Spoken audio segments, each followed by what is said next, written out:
नमस्कार, आदाब और सत श्री अकाल प्यारे दोस्तों।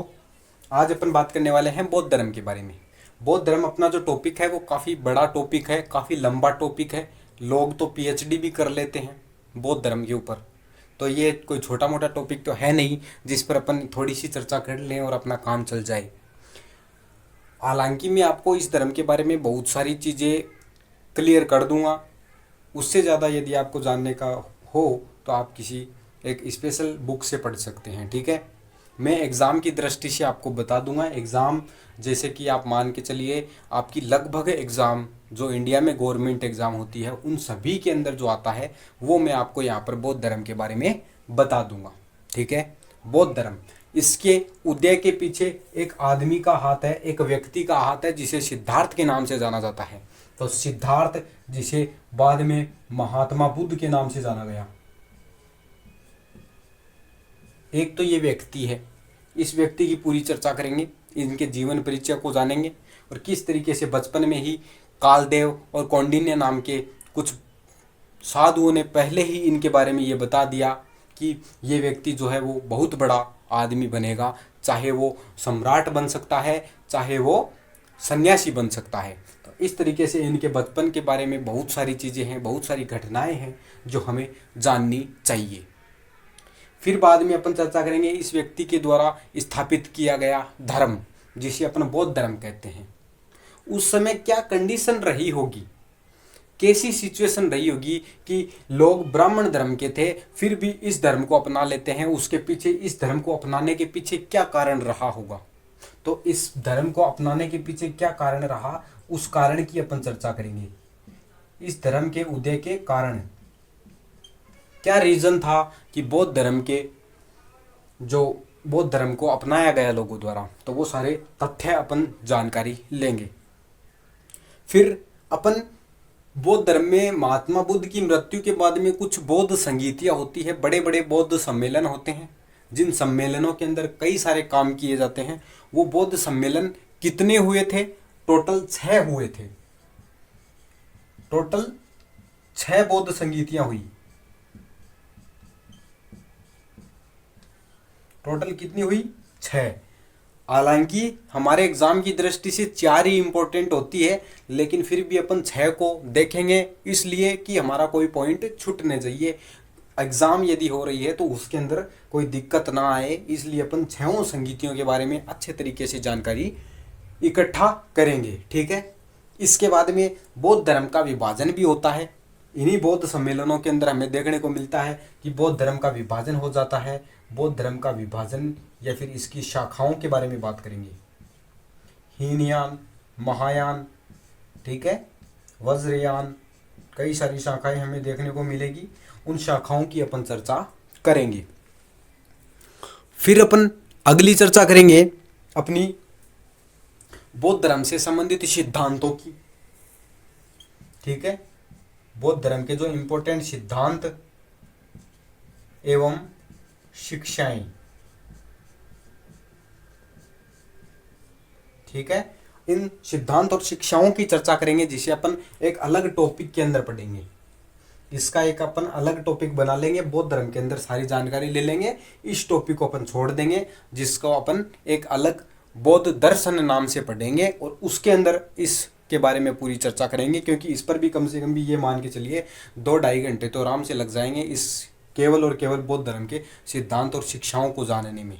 तो इसलिए अपन इसको अलग से पढ़ लेंगे। ठीक है, और क्या पढ़ेंगे? और अपन पढ़ेंगे कि बौद्ध धर्म का भारत में पतन क्यों होता है। आप देखते होंगे कि भारत में जो धर्म पैदा हुआ था, जिस धर्म का भारत में उदय हुआ, वही धर्म आज भारत में हमें देखने को नहीं मिलते। बौद्ध भिक्षु जो है वो भूटान में मिलेंगे, चीन में मिलेंगे, म्यांमार में मिलेंगे, श्रीलंका में मिलेंगे, लेकिन भारत में नहीं मिलते। क्यों नहीं मिलते, उस तथ्य की भी अपन जानकारी लेंगे कि भारत में बौद्ध धर्म का पतन क्यों हुआ। बौद्ध धर्म का पतन स्पेशली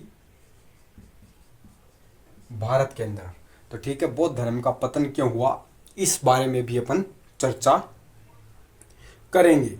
ठीक है, एक पॉइंट अपना और रह जाता है कि बौद्ध धर्म से संबंधित हमें बहुत सारे ग्रंथ देखने को मिलते हैं, उनके बारे में भी अपने को चर्चा करनी पड़ेगी, क्योंकि एग्जाम जो आ रही है उनमें ये पूछा जा रहा है कि बौद्ध धर्म के कौन से ग्रंथ जो है वो संस्कृत भाषा में लिखे गए हैं। वैसे तो बौद्ध धर्म की जो अपने को लोकल लैंग्वेज देखने को मिलती है वो पाली भाषा देखने को मिलती है, लेकिन इसके जो ग्रंथ हैं वो कुछ ग्रंथ संस्कृत भाषा के हैं, कुछ ग्रंथ पाली भाषा के हैं, ठीक है, कुछ ग्रंथ मिश्रित भाषा का प्रयोग कर रहे हैं। तो वो सब चीजें अपन देखेंगे कि बौद्ध साहित्य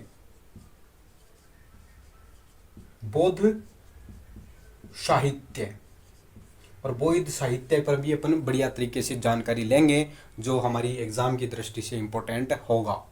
तो ये इतनी सारी चीज़ें अपने को जानना है। तो बौद्ध धर्म के बारे में कितने पॉइंट हो गए, ये सब हमें जानना ही पड़ेगा, तब जाकर के हमारा बौद्ध धर्म टॉपिक जो है वो कंप्लीट होएगा। अब महात्मा बुद्ध की कहानी से शुरू करते हैं। सबसे पहली बात, महात्मा बुद्ध की कहानी।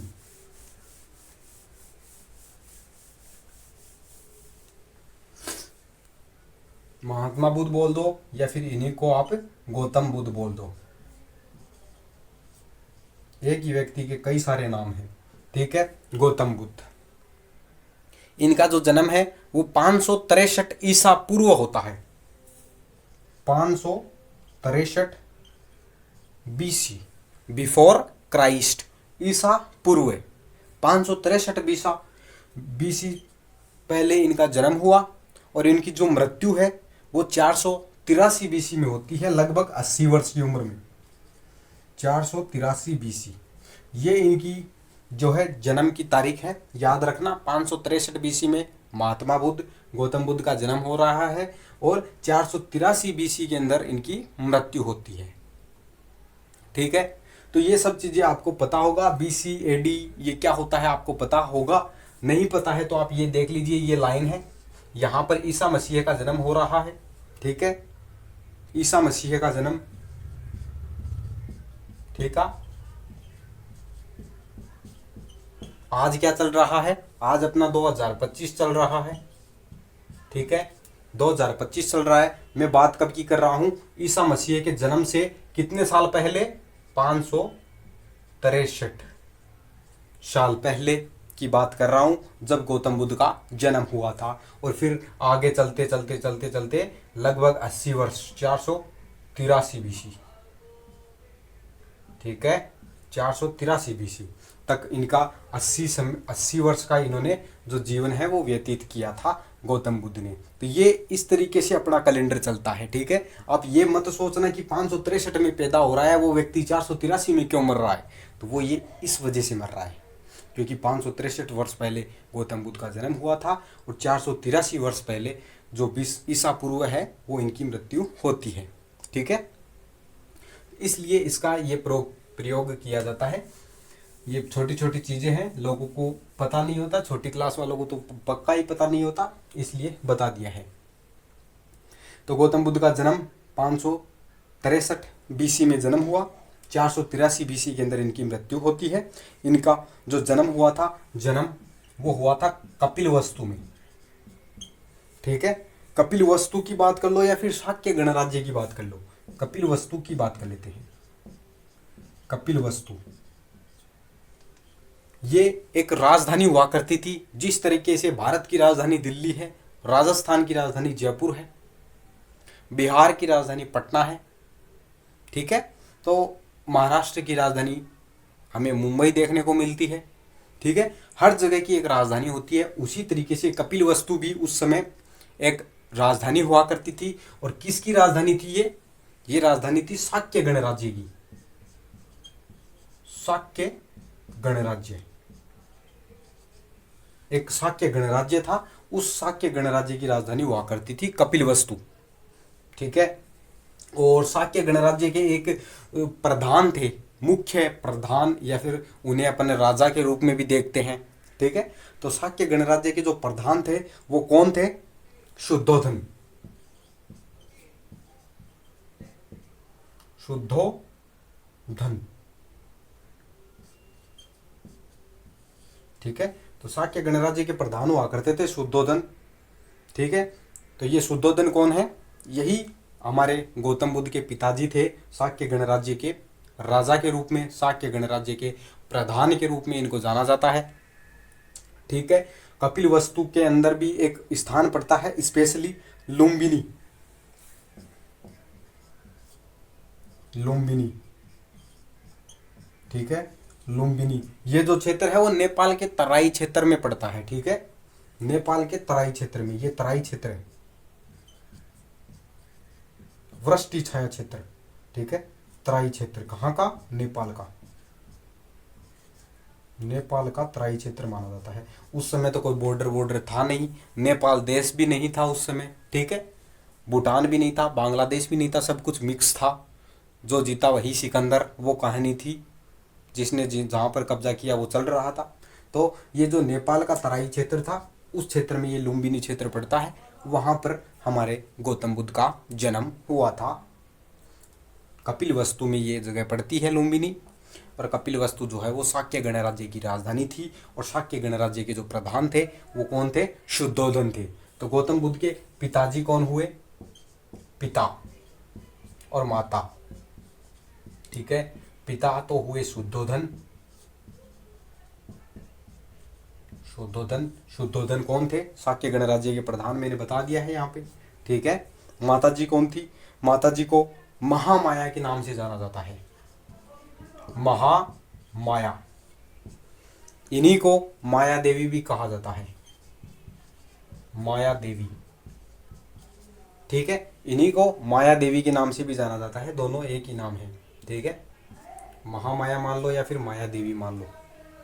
तो ये माता जी थी। माता जी कौन से, यदि ये मान के चलिए कि एक राजा का पुत्र है शुद्धोधन भी, तो राजा का पुत्र है तो विवाह भी किसी दूसरे राज्य के राजा से ही होना चाहिए ना। तो ठीक इसी तरीके से इनकी जो माता जी थी महामाया, माया देवी, तो इनका जो ये थी, ये कोलीय गणराज्य की राजकुमारी थी। कहाँ की थी? कोलीय गणराज्य की, कोलीय गणराज्य की राजधानी की राजकुमारी थी। राजकुमारी, ये कुछ गणराज्य हमें देखने को मिलते हैं। जब अपन महाजनपद काल को पढ़ेंगे तो इन सब गणराज्यों का उल्लेख आता है। ठीक है, तो ये थी अपनी कोलीय गणराज्य की राजकुमारी। ठीक है, तो माता जी जो थी, जो गौतम बुद्ध का जन्म हुआ था, जन्म के 7 दिन बाद में इनकी मृत्यु हो जाती है। तो ये चीज भी आप लिख सकते हैं। माया देवी की मृत्यु कब हुई? बुद्ध के जन्म के 7वें दिन। क्या हुआ? बुद्ध के जन्म के 7वें दिन इनकी माताजी का देहांत हो गया। माताजी का देहांत। तो ये है माता पिता। ठीक है, अब अपन चर्चा करते हैं इनकी मौसी की। ये हो गई चर्चा, आप लिख सकते हैं 4-5 पॉइंट जो मैंने बताए हैं। अब अपन चर्चा करते हैं लालन पालन कौन करता है इनका। इनका लालन पालन किसने किया? लालन पालन कौन करता है इनका लालन पालन? एक इनकी जो माता जी थी महामाया, उन्हीं की बहन थी प्रजापति गौतमी। कौन थी? प्रजापति गौतमी। ठीक है, प्रजापति गौतमी कौन थी? इनको आप ये मान के चलिए सौतेली माँ, या फिर इनको मौसी भी कह सकते हैं, क्योंकि महामाया की ये बहन थी, इस वजह से इसको मौसी भी कहते हैं। और सौतेली माँ इस वजह से कहते हैं कि शुद्धोधन ने इनसे विवाह कर लिया था, इस वजह से इन्होंने ही गौतम बुद्ध का लालन पालन किया था। तो लालन पालन का काम किसने किया? अपनी प्रजापति गौतमी के द्वारा किया जाता है। ये सिद्धार्थ की सौतेली माँ थी, या फिर इनको मौसी भी कहते हैं। और इसी प्रजापति गौतमी से एक लड़की भी पैदा हुई थी, एक लड़की का जन्म होता है। उस लड़की का नाम था नंदा। इनकी जो बेटी हुई वो थी नंदा। ठीक है, और अब ये नंदा गौतम बुद्ध की क्या लगेगी? जब प्रजापति गौतमी की जो बेटी हुई उसका नाम था नंदा, तो ये नंदा कौन थी? ये गौतम बुद्ध की सौतेली बहन थी। ठीक है, तो ये गौतम बुद्ध की बहन हो जाती है, मौसी की बेटी बहन, ठीक है, इसको कह सकते हैं नंदा। तो ये सब चीज़ें हमें इनके जीवन परिचय के बारे में देखने को मिलता है, ठीक है। और इनके जन्म के समय एक भविष्यवाणी की जाती है कि ये चक्रवर्ती सम्राट बनेगा या फिर कोई बड़ा सन्यासी बनेगा। ये जो भविष्यवाणी करने वाले व्यक्ति थे, तो जन्म के समय भविष्यवाणी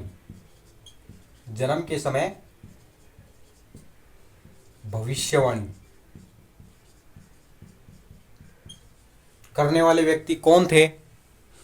तो जन्म के समय जो भविष्यवाणी करने वाले व्यक्ति थे उनका नाम हमें देखने को मिलता है कालदेव या फिर कौंडिन्य, ठीक है।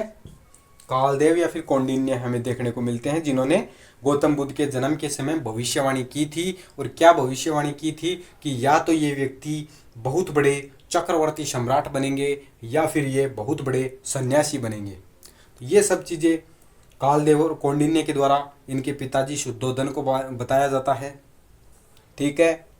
तो ये बात इनके द्वारा बताई जाती है। और इनका जो जन्म के समय भविष्यवाणी करने वाले व्यक्ति तो ये थे। और इनका जो नामकरण किया था ना, नामकरण करने वाला व्यक्ति था असित। ये कोई ब्राह्मण था, तो असित नाम का कोई ब्राह्मण है जिसने गौतम बुद्ध का नामकरण किया था। और गौतम बुद्ध का जो नाम रखा था वो रखा था सिद्धार्थ। क्या नाम रखा था? सिद्धार्थ। गौतम बुद्ध का ये नाम रखा गया सिद्धार्थ। बाकी जब ये गौतम बुद्ध अपना पूरा जीवन व्यतीत करते हैं, अंत तक इनके कई सारे नाम हो जाते हैं जिनकी अपन विस्तार से चर्चा कर लेते हैं। ये चीज़ें आप पॉइंट नोट कर सकते हैं। लालन पालन प्रजापति गौतमी के द्वारा। प्रजापति गौतमी की एक लड़की भी थी जिसका नाम था नंदा। जन्म के समय भविष्यवाणी करने वाले व्यक्ति कालदेव और कौंडिन्य। गौतम बुद्ध का नामकरण करने वाला व्यक्ति था असित। और असित ने क्या नाम रखा था? सिद्धार्थ नाम रखा था। अब गौतम बुद्ध के जो नाम हैं उनकी चर्चा कर लेता हूँ कि इनके जो 80 वर्ष का समय है गौतम बुद्ध का, ठीक है, 80 वर्ष के समय के अंदर इनके क्या क्या नाम रहते हैं? अन्य नाम के अंदर यदि मैं चर्चा करूं तो आप एक तो लिख लीजिए सिद्धार्थ, ठीक है, सिद्धार्थ। ये जो नाम है बचपन का, ठीक, ये नाम जो है इनका बचपन का नाम था। तथागत, इनको तथागत भी कहा जाता है। तथागत इनको क्यों कहा जाता है? क्योंकि इनका जो ज्ञान था वो सत्य था। जिसका ज्ञान सत्य हो, जिसका ज्ञान सत्य हो उसे तथागत कहा जाता है। इनका एक और नाम था शाक्य मुनि। शाक्य मुनि। और ये जो नाम था वो क्यों कहा जाता है? इनको सर्वशक्तिमान कहा जाता है, जो सर्वशक्तिमान हो। शाक्य मुनि का अर्थ हो गया सर्वशक्तिमान। महात्मा बुद्ध इनको कहा जाता ही था। महात्मा बुद्ध इनको कहा जाता ही था, ठीक है। इसके अलावा एक और नाम आता है गौतम। इनको गौतम बुद्ध भी कहा जाता है। गौतम बुद्ध भी कहा जाता है, ठीक है। गौतम बुद्ध, ये गौतम क्यों लगाते हैं इनके नाम के आगे? इनके नाम के आगे गौतम इसलिए लगाया जाता है कि इनकी जो गोत्र थी वो गौतम थी। गोत्र गौतम होने के कारण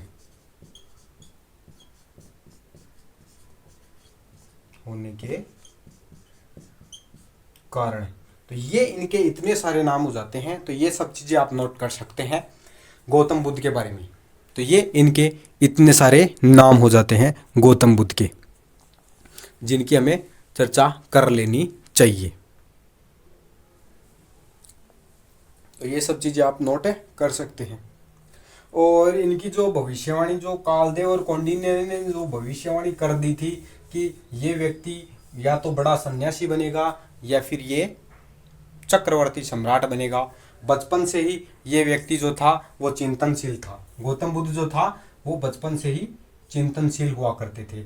और बचपन से चिंतनशील होने के कारण, बचपन से ही ये चिंतनशील थे सोचने समझने की जो इनकी जो थॉट प्रोसेस थी वो काफ़ी बढ़िया थी। ये किसी भी चीज़ के बारे में बहुत अच्छे तरीके से सोच पाते थे। बचपन से चिंतनशील होने के कारण ही इनका थोड़ा बहुत ध्यान रखा जाता है, ख्याल रखा जाता है कि कहीं ये व्यक्ति, कहीं ये अपना लड़का शुद्धोदन के द्वारा इनका ध्यान रखा जाता है कि कहीं अपना लड़का सिद्धार्थ जो है वो सन्यासी न बन जाए। इसके लिए इनको सारे सुख दिए जाते हैं, सारे सुख इनको दिए जाते हैं। ठीक है, सारे सुख इनके दिए जाते हैं। फिर भी इनका जो मन है वो ज़्यादातर जानने के लिए इच्छुक रहता है। इनको 4 दृश्य देखने को मिलते हैं, एक बूढ़ा व्यक्ति, ठीक है, और एक मृत व्यक्ति, ठीक है। तो ये सारे 4 दृश्य इनको, एक बीमार व्यक्ति और एक सन्यासी व्यक्ति, ये 4 दृश्य इनको देखने को मिलते हैं। इससे पहले मैं आपको इनके विवाह की कहानी बता देता हूँ। तो विवाह जो है इनका 16 वर्ष की उम्र में हुआ था, विवाह, ठीक है। विवाह कब हुआ? 16 वर्ष की उम्र में, 16 वर्ष की उम्र में, ठीक है। 16 वर्ष की उम्र में इनका विवाह होता है। इनकी पत्नी जो थी वो कौन थी? पत्नी का नाम था यशोधरा, यशोधरा, ठीक है। इसको कई नामों से जाना जाता है। इसको बिंबा भी कहा जाता है। याद रखना, इनकी माताजी के कई सारे नाम हैं। बिंबा, इसको गोपा के नाम से भी जाना जाता है। इसको भद्रकच्छा के नाम से भी जाना जाता है, भद्रकच्छा, ठीक है, भद्रकच्छा। तो ये सारे इनके जो है वो नाम हो जाते हैं। तो इनकी माताजी के कई सारे नाम हो जाते हैं। और ये जो माताजी थी यशोधरा जो थी वो कहाँ की रहने वाली थी? तो ये भी कोई ना कोई राजा की राजकुमारी रही होगी। तो ये जो थी वो कोलीय राजकुमारी थी, कोलीय राज्य की राजकुमारी थी, कोलीय राज्य की राजकुमारी।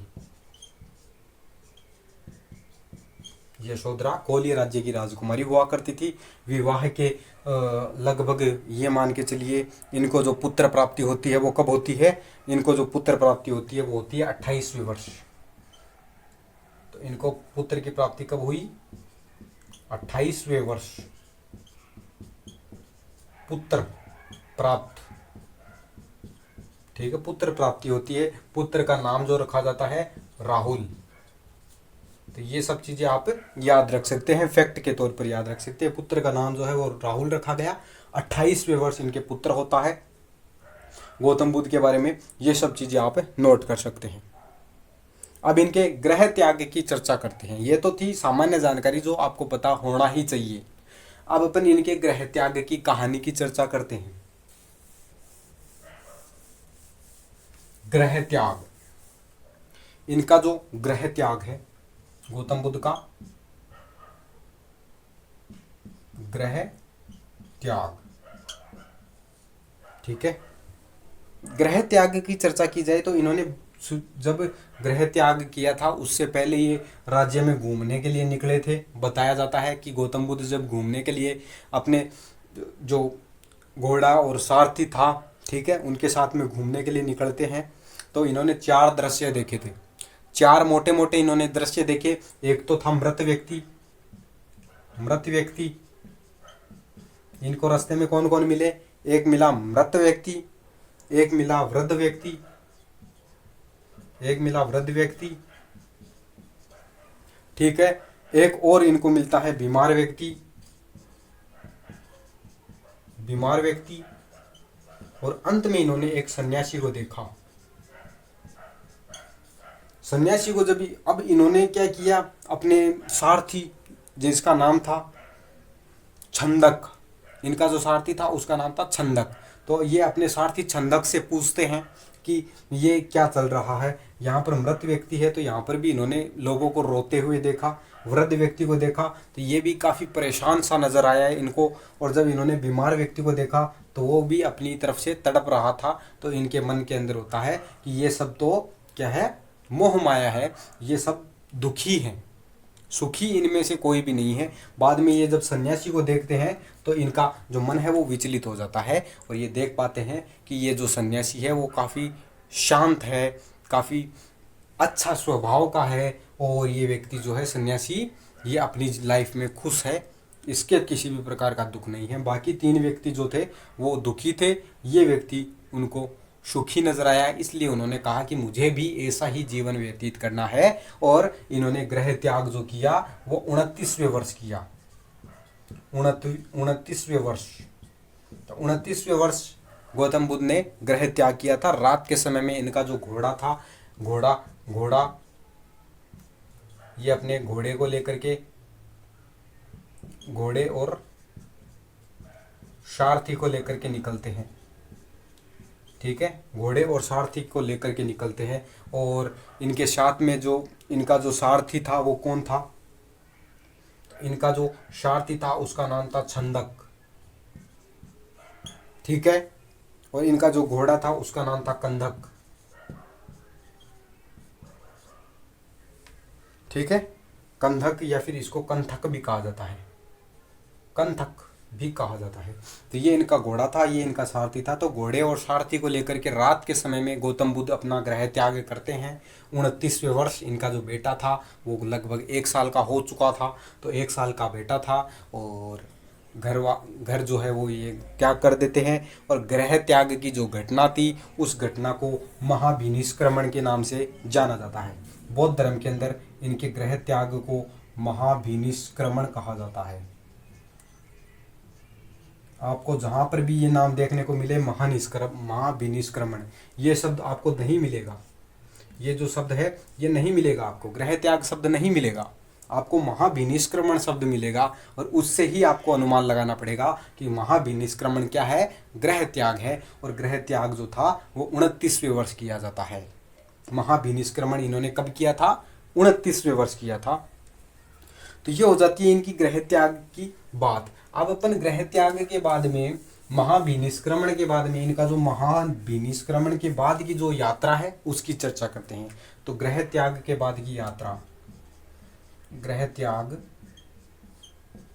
के बाद यात्रा, ग्रह त्याग के बाद में इनकी जो यात्रा है ये सबसे पहले कहाँ जाते हैं? ये जाते हैं राजगृह। राजगृह, राजगृह जो है वो कहाँ पड़ता है? मगध में। मगध की राजधानी हुआ करती थी उस समय, तो ये मगध की राजधानी राजगृह में जाते हैं। ठीक है, राजगृह के अंदर ये 7-8 दिन व्यतीत करते हैं। एक आम्र उद्यान था अनुप्रिय नाम से, अनुप्रिय, ये अनुप्रिय जो था वो क्या था? आम्र उद्यान। ठीक है, इस आम्र उद्यान के अंदर इन्होंने अपना 7-8 दिन का समय व्यतीत किया था। अनुप्रिय आम्र उद्यान में 7 दिन बिताए। ठीक है, तो ये चीज आप याद रख सकते हैं। 7 दिन तक ये अनुप्रिय नाम के इस आम्र उद्यान में रहे थे। फिर ये राजगृह से चलते हैं और आगे चल करके ये वैशाली चले जाते हैं। वैशाली, जब ये वैशाली में रहते हैं तो वैशाली के अंदर इनकी मुलाकात जो है वो एक व्यक्ति से होती है जो सांख्य दर्शन का काफी बड़ा विद्वान हुआ करता था, जिसका नाम था आलार कलाम। इनकी मुलाकात आलार कलाम से होती है। आलार कलाम से ये क्या करते हैं? शिक्षा ग्रहण करते हैं, कुछ जानकारी उनसे भी, उनके साथ में बिताते हैं कुछ समय। ठीक है, और इन्हीं आलार कलाम को जो है बुद्ध का प्रथम गुरु कहा जाता है। बुद्ध का प्रथम गुरु क्यों कहा जाता है? क्योंकि गौतम बुद्ध ने इनसे काफ़ी सारी शिक्षाएं ली। इनके पास में क्या क्या नॉलेज था? इस व्यक्ति के पास में काफ़ी सारा नॉलेज था। सांख्य दर्शन के इनको ज्ञाता बोले जाते थे। उस समय इन्हें सांख्य दर्शन का ज्ञाता बोला जाता था।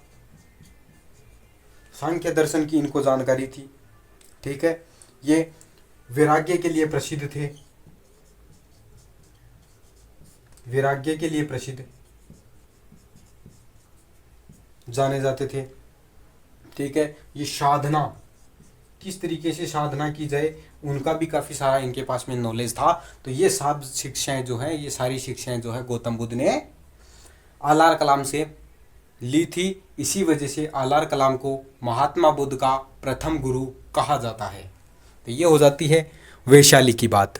वैशाली को छोड़ते हैं, फिर आगे की तरफ बढ़ते हैं और वैशाली से निकल करके फिर अपना सफ़र आगे की तरफ जाते हैं। सबसे पहले राजगृह, राजगृह के बाद वैशाली, वैशाली के बाद में आगे चल करके ये वापस क्या करते हैं, इसी जगह पर वापस आ जाते हैं। कहाँ आ जाते हैं, फिर ये वापस रिटर्न इसी जगह पर आ जाते हैं, राजगृह के अंदर आ जाते हैं। और राजगृह के अंदर या आकर के इन्होंने क्या किया, तो राजगृह में आते ही इनको एक व्यक्ति और मिल जाता है, रुद्रक रामपुत्र। जब दूसरी बात वैशाली से ये चलते हैं तो इनको एक व्यक्ति मिलता है, रुद्रक रामपुत्र, ये व्यक्ति इनको मिलता है। रुद्रक रामपुत्र की बात की जाए तो ये बुद्ध के द्वितीय गुरु कहे जाते हैं, बुद्ध के सेकंड गुरु।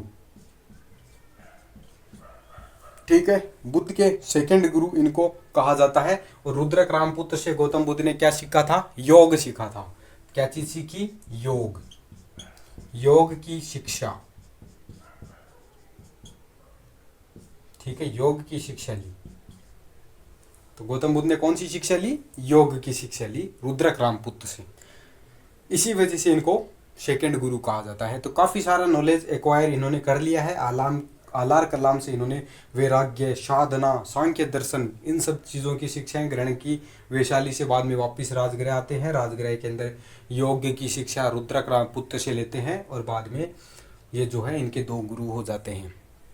ठीक है, फिर राजगृह से वापस जाते हैं उरुवेला में।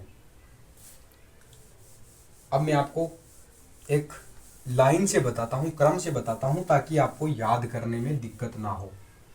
तो ये यहाँ पर लिख लीजिए, गृह त्याग के बाद यात्रा,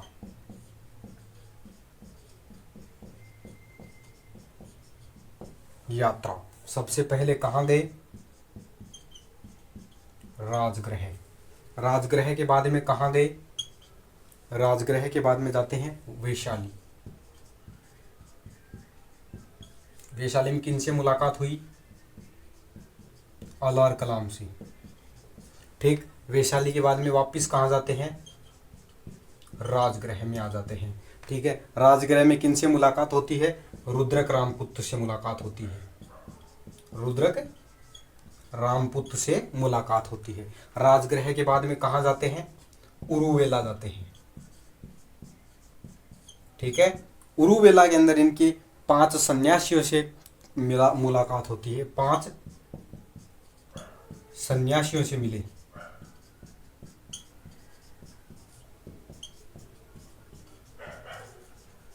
और इनकी जो 5 सन्यासियों की जो कहानी है उसकी मैं आपसे विस्तार से चर्चा यहां कर लेता हूं। ठीक है, जब 5 सन्यासी कौन कौन थे, तो ये जो 5 सन्यासी जो थे इनका नाम था, एक का नाम था वप्पा, भादिया,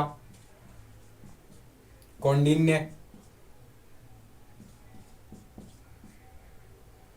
कौंडिन्य, अश्वजीत जिसे अस्साजी के नाम से भी जाना जाता है, कौंडिन्य, अस्साजी और ओज।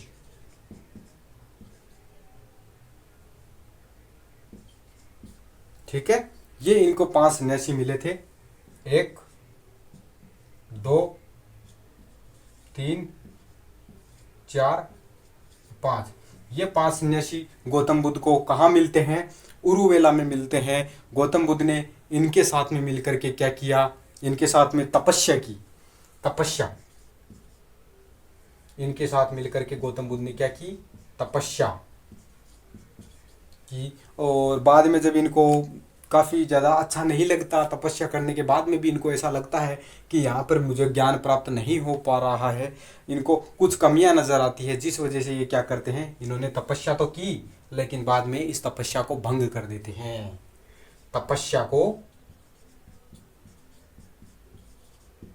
भंग कर दिया। और जब इन्होंने तपस्या को जब भंग कर दिया, इस वजह से ये 5 सन्यासी हैं जो नाराज हो जाते हैं। और इन्होंने तपस्या को भंग करके क्या किया, भोजन ग्रहण कर लिया था एक सेनानी कन्या से, सेनानी कन्या से भोजन ग्रहण किया। ठीक है, सेनानी कन्या से भोजन ग्रहण कर लिया था और तपस्या को तो भंग कर दिया था। इसी तपस्या को भंग करने के कारण ये पांचों सन्यासी इनसे नाराज हो जाते हैं। बाद में गौतम बुद्ध आगे की तरफ चल देते हैं।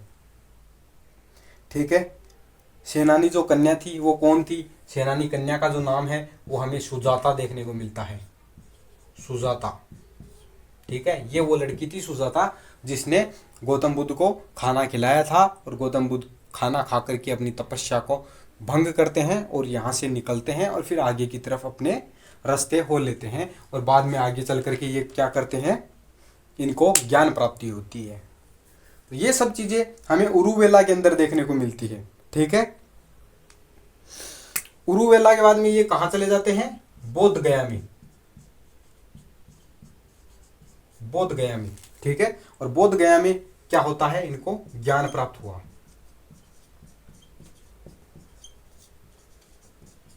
ठीक है, इनको ज्ञान प्राप्त हुआ। अब बोध गया में इनको ज्ञान प्राप्त हो रहा है, तो मैं आपको थोड़ी सी चर्चा ज्ञान प्राप्ति के बारे में भी बता देता हूं। इसको मिटा देते हैं। पांचों सन्यासी की कहानी मैंने आपको बता दी। अब मैं आपको ज्ञान प्राप्ति की बात बता देता हूं। ज्ञान प्राप्ति, ज्ञान प्राप्ति जो होती है 35वें वर्ष हुई।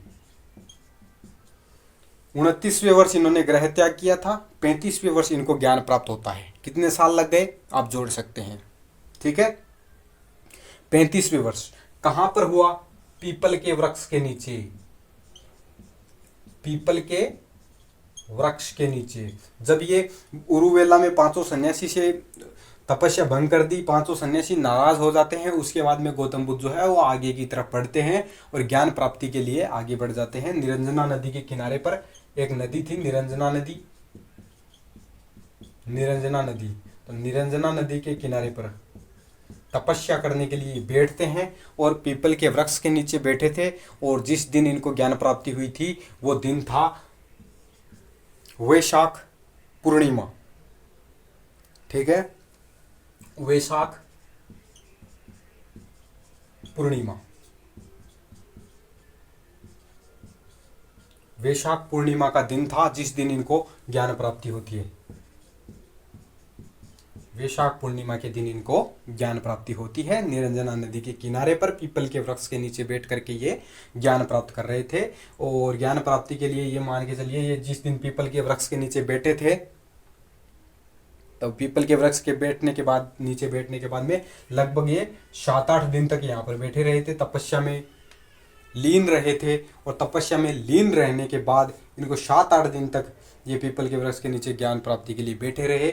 वैशाख पूर्णिमा के दिन इनको ज्ञान प्राप्त होता है। तो ये थी इनकी बोध गया में ज्ञान प्राप्ति की बात। तो ग्रह त्याग के बाद में इनकी जो यात्रा है वो आप देख सकते हैं। सबसे पहले अनुप्रिय नामक आम्र उद्यान में समय बिताया। ठीक, अनुप्रिय नामक आम्र उद्यान में समय बिताने के बाद ये आगे वैशाली चले जाते हैं। वैशाली के अंदर इनकी मुलाकात आलार कलाम से होती है। आलार कलाम से इन्होंने काफ़ी सारी शिक्षा ग्रहण की, इसलिए इनको फर्स्ट गुरु भी कहा जाता है, प्रथम गुरु भी इनको कहा जाता है। फिर ये आगे चलते हैं और वैशाली से वापस राजगृह आ जाते हैं। राजगृह में इनको रुद्रक रामपुत्र मिलते हैं जो इनके दूसरे गुरु थे। ठीक है, राजगृह के बाद में ये उरुवेला चले जाते हैं। उरुवेला के अंदर इनको 5 सन्यासी मिलते हैं, वप्पा, भाटिया, कौंडिन्य, अस्साजी और ओज। इनके साथ में मिलकर के ये तपस्या करते हैं। तपस्या से इनको संतुष्टि नहीं मिलती, इस वजह से ये तपस्या को भंग कर देते हैं और एक सेनानी कन्या सुजाता के हाथ से भोजन ग्रहण करते हैं और अपनी तपस्या को भंग करते हैं। इसी तपस्या को भंग करने के कारण पांचों सन्यासी नाराज हो जाते हैं। फिर बाद में गौतम बुद्ध आगे चलते हैं बोध गया में, और बोध गया में लगभग 35 वर्ष की आयु में ये 7-8 दिन तक वहां पर बैठे रहे थे पीपल के वृक्ष के नीचे, निरंजना नदी के किनारे पर ध्यान में मग्न थे। 7-8 दिन तक इन्होंने काफ़ी ध्यान लगाया। फिर जाकर के इनको वैशाख पूर्णिमा के दिन ज्ञान की प्राप्ति होती है। ज्ञान की प्राप्ति को आप निर्वाण प्राप्ति भी कह सकते हैं। इनको निर्वाण प्राप्त हुआ था। ठीक है, तो ज्ञान प्राप्ति मतलब निर्वाण प्राप्त करना था, तो इन्होंने ज्ञान प्राप्ति कर ली। ये थी ग्रह त्याग के बाद में ज्ञान प्राप्ति तक के समय की यात्रा राजगृह से निकलते हैं और फिर आगे चल करके बोध गया में जब इनको ज्ञान प्राप्त होता है तो ये इनकी एक यात्रा हो जाती है जो ग्रह त्याग के बाद में ज्ञान प्राप्ति तक की यात्रा है, जिसकी अपन ने चर्चा कर ली है। अब मैं आपको ज्ञान प्राप्ति के बाद में मृत्यु तक की यात्रा और करवा देता हूं। यह तो थी ग्रह त्याग के बाद की यात्रा। अब अपन बात करते हैं ज्ञान प्राप्ति के बाद की यात्रा। ये यात्रा भी काफी इंपॉर्टेंट हो जाती है, क्योंकि जब इनको 7वें 8वें दिन वैशाख पूर्णिमा के दिन ज्ञान प्राप्त हो जाता है, इसके बाद में हमारे गौतम बुद्ध जो है वो आगे की तरफ बढ़ते हैं। और सबसे पहले बोध गया के अंदर जब ये ध्यान में मग्न थे, ध्यान में मग्न होने के बाद में ये जब उठते हैं तो इन्होंने सबसे पहले ये बोध गया में ही थे, बोध गया में तपस्सु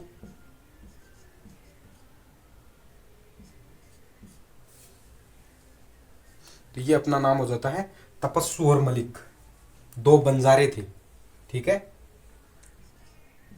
तपस्सु और मलिक ये कौन थे? ये दोनों बंजारे थे। गौतम बुद्ध ने सबसे पहला ज्ञान इन्हीं दोनों बंजारों को दिया था। तो गौतम बुद्ध ने तपस्सु और मलिक को ज्ञान दिया, बंजारे थे, इनको क्या किया? गौतम बुद्ध ने ज्ञान दिया। क्या किया? ज्ञान दिया। तो ये चीज आप याद रख सकते हैं तपस्सु और मलिक के बारे में, ठीक। तो ये चीजें आपको मैं बता दिया है। अब अपन चर्चा करते हैं अपनी बोध गया से बाद में ये आगे चलते हैं सारनाथ। सारनाथ या फिर इसे ही ऋषिपतन भी कहा जाता है, ऋषिपतन के नाम से भी जाना जाता है इस जगह को, ठीक है। तो ये सारनाथ में पहुंचते हैं। सारनाथ के अंदर इन्होंने उन्हीं 5 सन्यासियों को ज्ञान दिया, जो 5 सन्यासी इनको कहां पर मिले थे? कहां पर मिले थे? उरुवेला के अंदर इनको मिले थे। तो उन्हीं उरुवेला में जो मिले थे उनको वापस ये क्या करते हैं? ज्ञान देते हैं। और वो 5 सन्यासी जो थे उनको जो ज्ञान दिया गया उस ज्ञान को क्या कहा जाता है? उस ज्ञान को कहा जाता है, 5 सन्यासियों को ज्ञान दिया, 5 सन्यासियों को ज्ञान दिया, ठीक है। और इसी घटना को 5 सन्यासियों को ज्ञान देने वाली जो घटना थी जो सारनाथ के अंदर हुई थी, इसी घटना को क्या कहा जाता है? तो इसी घटना को धर्म चक्र प्रवर्तन के नाम से जाना जाता है। इसी घटना को धर्म चक्र प्रवर्तन के नाम से जाना जाता है। धर्म चक्र प्रवर्तन, प्रवर्तन, धर्म चक्र प्रवर्तन की घटना कहा जाता है। धर्म चक्र प्रवर्तन मतलब गौतम बुद्ध ने विशेष रूप से जिनको अच्छा ज्ञान दिया वो इन 5 सन्यासियों को दिया। इस घटना को धर्म चक्र प्रवर्तन के नाम से जाना जाता है। और ये घटना गौतम बुद्ध के समय हुई थी, जो लगभग हमें देखने को मिलती है ज्ञान प्राप्ति के बाद की घटना है ये, ठीक है। और इसी घटना से संबंधित अपन बाद में आगे चलते हैं। तो हमारे सम्राट अशोक हुए थे। सम्राट अशोक ने यहाँ पर पिलर्स वगैरह बनाए थे, स्तंभ बनाए थे। वो स्तंभ भी हमें देखने को मिलता है। हमारा जो सारनाथ के अंदर इनको धर्मचक्र प्रवर्तन हुआ था, इसी से संबंधित सम्राट अशोक ने यहाँ पर पिलर वगैरह बनाए थे, ठीक है। और जो हमें सम्राट जो हमारा अशोक का चित्र देखने को मिलता है ना, अशोक स्तंभ, आजकल आप देखते होंगे 4 शेर जो बने होते हैं, वो चित्र जो था वो यहीं से संबंधित था। धर्मचक्र प्रवर्तन की घटना हुई थी, इस वजह से सम्राट अशोक यहाँ पर कुछ काम करता है अपनी तरफ से और एक पिलर पर वो 4 शेर बनवाता है, ठीक है। तो वो अशोक स्तंभ जो है वो यहीं से लिया गया है। और अशोक स्तंभ जो है उसमें 4 शेर दिखते हैं। 4 शेर जो बने हुए हैं वो 4 शेर चारों दिशाओं में अपना मुंह फेरे हुए हैं और चारों दिशाओं में वो दहाड़ मार रहे हैं। ये जो चिन्ह है वो बता रहा है कि हमारे जो गौतम बुद्ध है उन्होंने पहला जो भाषण दिया था वो कहाँ दिया था, सारनाथ में दिया था। और यही जो भाषण जो हमारा है वो एक शेर की दहाड़ के समान है जिसकी आवाज़ चारों दिशाओं में फैलती है।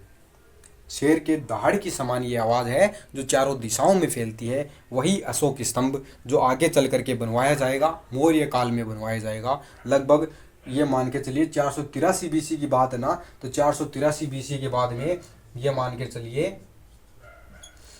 काफ़ी लंबा समय चलेगा, जब जाकर के हमारा सम्राट अशोक आएगा 170 ईस्वी के 170 बीसी के समय आएगा। तो इतने सालों बाद में सम्राट अशोक हमें देखने को मिलता है। ठीक है, तो वो कहानी अलग करेंगे, मौर्य काल के बारे में पढ़ेंगे। अभी 483 बीसी में बैठे हैं, काफ़ी कुछ जानना बाकी है हमारा। तो ये थी इनके दूसरे समय की घटना जो सारनाथ के अंदर हमें देखने को मिलती है। इसे धर्म चक्र प्रवर्तन के नाम से जाना जाता है, याद रखना। ठीक है, पांचों सन्यासियों को ज्ञान दिया जिसे धर्म चक्र प्रवर्तन कहा जाता है। सारनाथ के बाद में ये आगे की तरफ बढ़ते हैं। आगे कहाँ जाते हैं? ये उरुवेला में जाते हैं। उरुवेला में, जहाँ पर ये पहले भी जा चुके थे। उस समय ये तपस्या में लीन थे लेकिन इनको ज्ञान प्राप्त हुआ नहीं था।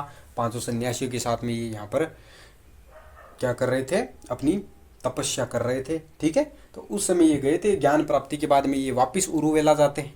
उरुवेला के अंदर ये कश्यप बंधुओं को ये जो है ज्ञान देते हैं। उरुवेला से पहले भी ये कई जगहों पर जाते हैं। सारनाथ के बाद में उरुवेला नहीं जाते, उरुवेला से पहले ये काशी भी जाकर के आते हैं। काशी गए, फिर काशी के बाद में ये अपने वापिस सारनाथ में आते हैं। वापिस सारनाथ आए, सारनाथ के बाद में ये वापिस बाद में आगे चल करके ये उरुवेला जाते हैं। उरुवेला चले जाते हैं तो काशी के अंदर इन्होंने किसको ज्ञान दिया था? यश को ज्ञान दिया था। यश नामक कोई व्यक्ति था, उसके परिवार को ज्ञान दिया था। यश वह उसके परिवार को ज्ञान दिया। सारनाथ के अंदर वर्षा काल बिताते हैं। वर्षा काल व्यतीत किए। ज्ञान प्राप्ति के बाद में जो ये पहला वर्षा काल व्यतीत कर रहे हैं वो कहाँ कर रहे हैं? सारनाथ में कर रहे हैं।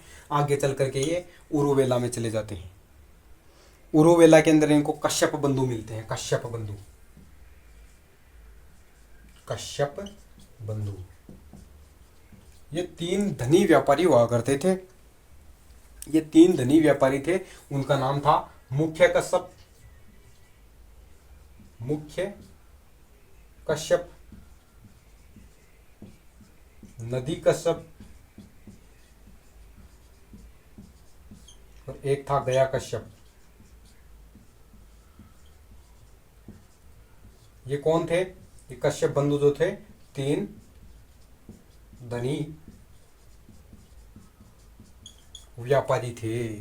तो कश्यप बंधु जो थे वो तीन धनी व्यापारी थे। इनको ज्ञान देते हैं। कहाँ पर देते हैं? उरुवेला में। तो यहाँ पर अपन लिख लेते हैं कश्यप बंधु। तो ये हो जाती है इनकी उरुवेला की कहानी। अब मैं आपको आगे की चर्चा बताता हूँ इनकी। उरुवेला, ठीक है, उरुवेला। उरुवेला के बाद में ये आगे चलते हैं तो ये आगे आ जाते हैं यहाँ पर जो राजगृह है। ठीक है, राजगृह ये वापस आ जाते हैं। ठीक है, राजगृह के अंदर इनकी मुलाकात होती है किनसे? हर्यक वंश के राजा बिंबिसार से। तो गौतम बुद्ध का समकालीन हुआ करता था हर्यक वंश का राजा, उससे इनकी मुलाकात होती है। तो किससे मुलाकात हुई? बिंबिसार से। बिंबिसार, बिंबिसार से इनकी मुलाकात हुई और बिंबिसार ने इनको क्या गिफ्ट किया था? एक वेणुवन विहार दान में दिया था। इनको बिंबिसार ने वेणुवन विहार, वेणुवन विहार दान में दिया। बिंबिसार कौन था? ये हर्यक वंश का राजा था। ठीक है, ये चीज आप नोट कर सकते हैं। और इसी राजगृह में एक और चीज हमें देखने को मिलती है। इस राजगृह में गौतम बुद्ध को बहुत अच्छे अच्छे शिष्य मिल जाते हैं। बहुत अच्छे अच्छे शिष्यों में कौन कौन मिलते हैं? एक तो मिलता है शारिपुत्र, सारिपुत्र, ठीक है, नाम से मिलता है एक व्यक्ति। ठीक है, एक मिलता है अभय, एक मिलता है उपाली। ठीक है, और कौन मिलता है? एक मिलता है मोदगलायन, मोदगलायन। ठीक है, ये जो शिष्य हैं, गौतम बुद्ध को काफ़ी सारे शिष्य मिल जाते हैं। तो ये घटना भी यहीं पर होती है, राजगृह के अंदर होती है। तो ये सब चीज़ें राजगृह के अंदर होती है। राजगृह के बाद में की यात्रा बात की जाए तो अगली यात्रा ये कहाँ करते हैं? तो राजगृह के बाद में ये लुम्बिनी में चले जाते हैं। फिर कहाँ जाते हैं? लुम्बिनी। लुम्बिनी में किनसे मुलाकात हुई? लुम्बिनी में इन्होंने वही, आपको पता है कि गौतम बुद्ध की फैमिली रहा करती थी, तो फैमिली से मिलते हैं। ये फैमिली से मिलते हैं, फैमिली को ज्ञान दिया। जहाँ जाएंगे ये ज्ञान ही बांटेंगे अब, क्योंकि इनको ज्ञान प्राप्त हो चुका है, इसलिए ये ज्ञान दिया। फैमिली को ज्ञान दिया, परिवार के लोगों को ज्ञान दिया था।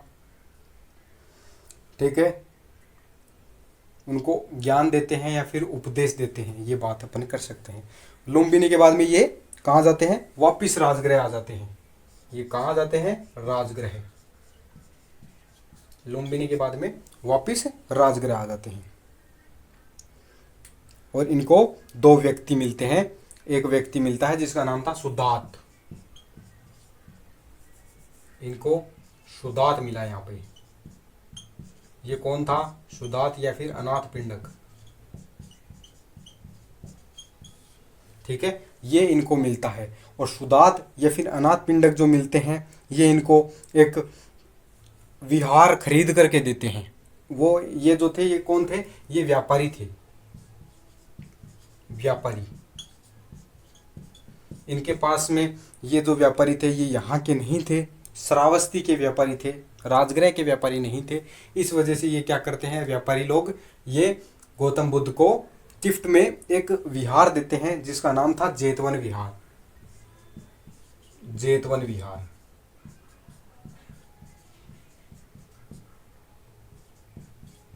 जेतवन विहार इन्होंने गौतम बुद्ध को गिफ्ट किया था।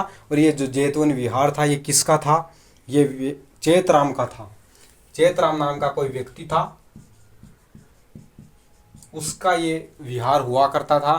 तो ये धनी व्यापारी सुदात जो था, वो इस जेतवन विहार को चेतराम से खरीद लेता है। खरीदने के बाद में इस जेतवन विहार को गौतम बुद्ध को गिफ्ट में दे देता है। तो ये हो जाती है इनकी ज्ञान प्राप्ति के बाद की यात्रा। अभी भी काफ़ी सारी लंबी यात्रा बाकी है, तो ये चीज़ें आप नोट कर सकते हैं। बाकी चीज़ें मैं आपको बताता हूँ। तो ये हो गई है इनकी बात। अब मैं आगे की चर्चा कर लेता हूँ।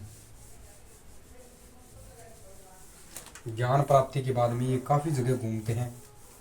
ये घटनाएं हमें याद होना चाहिए। ठीक है, दूसरी चीज़, ज्ञान प्राप्ति के बाद में ये 8वें वर्ष, ज्ञान प्राप्ति के बाद में 8वें वर्ष, 8वें वर्ष के क्या स्पेशल हुआ भाई? 8वें वर्ष ये जो थे वो कहाँ पर पहुँच गए थे? वैशाली पहुँच गए। वैशाली, वैशाली पहुँचे। वहाँ पर क्या हुआ? वैशाली के अंदर ऐसा क्या हुआ? तो वैशाली के अंदर इन्होंने एक काम कर दिया। इनका जो संघ था, बौद्ध संघ जो था, जिसके अंदर बौद्ध भिक्षु रहा करते थे, केवल और केवल पुरुष रहा करते थे। 8वें वर्ष जब इनका एक प्रिय शिष्य था जिसका नाम था आनंद, प्रिय शिष्य आनंद, प्रिय शिष्य आनंद। और इसी आनंद के कहने पर क्या किया इन्होंने? महिलाओं को संघ में शामिल कर लिया। महिलाओं को, प्रिय शिष्य आनंद के कहने पर महिलाओं को संघ में शामिल किया। महिलाओं को संघ में शामिल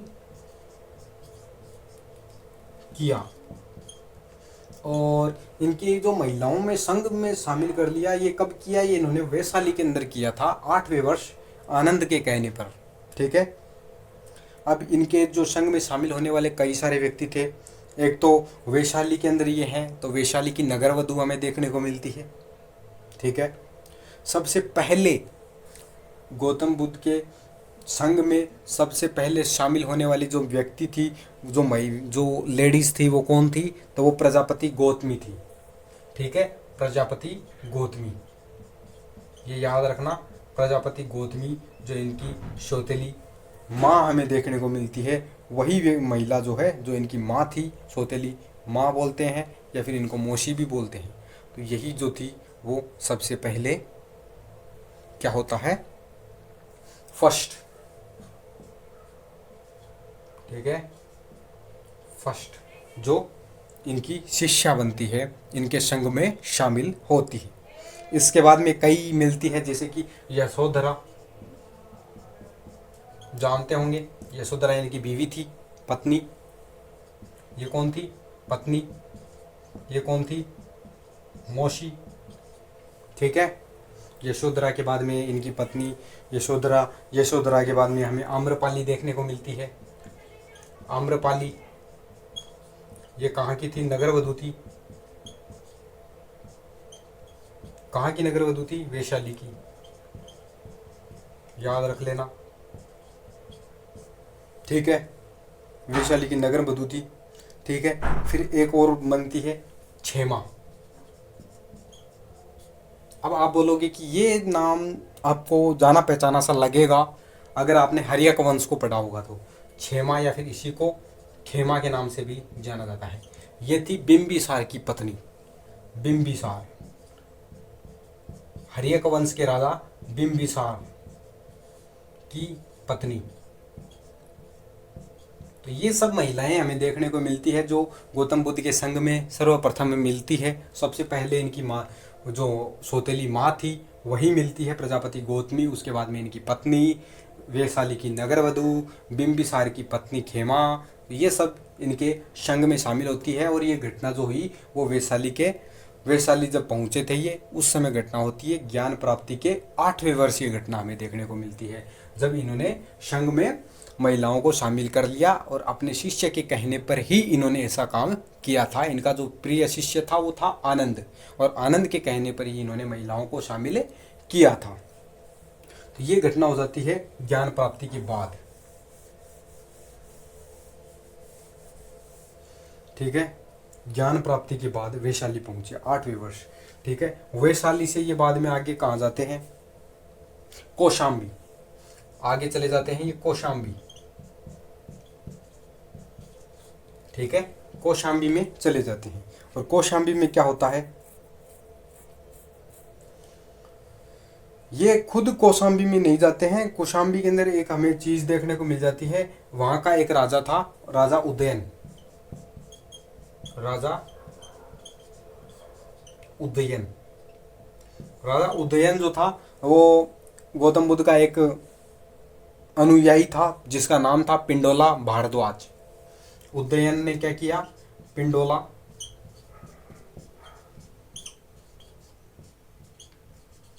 भारद्वाज, इस पिंडोला भारद्वाज जो गौतम बुद्ध का एक शिष्य था, एक अनुयायी के रूप में था। ठीक है, गौतम बुद्ध जो ज्ञान बांटने की कोशिश कर रहे थे, लोगों को दे रहे थे ज्ञान, तो वो ज्ञान देने के मामले में इनका ये शिष्य भी था शामिल। तो पिंडोला भारद्वाज को एक विहार देता है। राजा उदयन ने क्या किया? एक विहार खरीद के दिया, विहार गिफ्ट किया,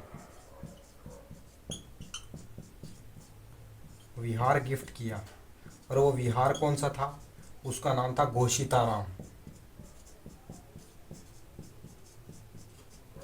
ठीक है, ये जो घोषिताराम विहार है, ये राजा उदयन ने पिंडोला भारद्वाज को दिया था। ये घटना में देखने को मिल जाती है। ठीक है, अब ज्ञान प्राप्ति के 8वें वर्ष की बात कर ली, ज्ञान प्राप्ति के 20वें वर्ष की बात कर लेता हूं मैं। ज्ञान प्राप्ति के 20वें वर्ष, 20वें वर्ष,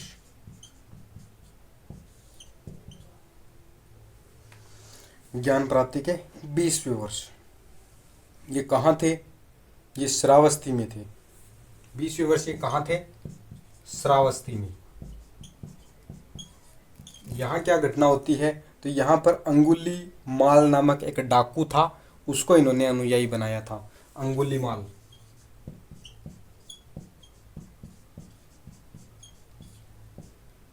अंगुली माल डाकू को शिष्य बनाया, शिष्य बनाया। तो ये घटना हमें देखने को मिलती है। और श्रावस्ती के बारे में ये चीज़ भी आप नोट कर सकते हैं कि गौतम बुद्ध के सबसे ज़्यादा जो अनुयायी थे, सर्वाधिक अनुयायी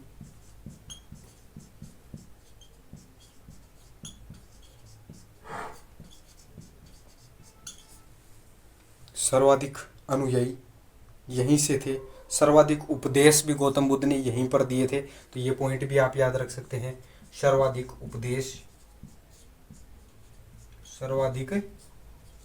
उपदेश भी गौतम बुद्ध ने कहाँ दिए थे? श्रावस्ती में ही दिए थे। तो ये चीज़ आप याद रख सकते हैं। बाद में ये आगे श्रावस्ती से बाद में ये कहाँ चले जाते हैं? पावापुरी में चले जाते हैं। कहाँ चले जाते हैं? पावापुरी। ठीक है, पावापुरी के अंदर, ठीक है, इसका पावापुरी का पूरा नाम जो है वो कुसुमपुर देखने को मिलता है। इसी को अपन कुसुमपुर के नाम से भी जानते हैं, कुसुमपुर। तो गौतम बुद्ध कुसुमपुर पहुंच जाते हैं। और यहाँ पर क्या होता है? इनका एक शिष्य था, लोहार था। कुछ लोग इसको लोहार बताते हैं। इनका एक शिष्य था लोहार या फिर सुनार चुंद नाम से।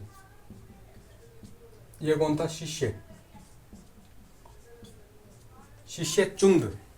इसके घर पे ये ठहरे हुए थे। चुंद जो था वो कौन था? ये लोहार था। कुछ लोग इसको लोहार बताते हैं, कुछ लोग इसको सोनार बताते हैं। ठीक है, ये विवाद का विषय है। तो शिष्य चुंद के घर पे ये क्या करते हैं? शुअर का मांस खाते हैं, शुकर माधव खाते हैं, शुकर माधव। ठीक है, और वो भी अधपका। ठीक है, अधपका ये मांस खाते हैं। पावापुरी के अंदर शिष्य चुंद ने इनको ये भोजन खिला दिया था। इस वजह से अधपका, शुकर माधव, इसको सुअर का मांस भी कहते हैं, ये खिला दिया गया था। इस वजह से गौतम बुद्ध बीमार हो जाते हैं, बीमार पड़ जाते हैं।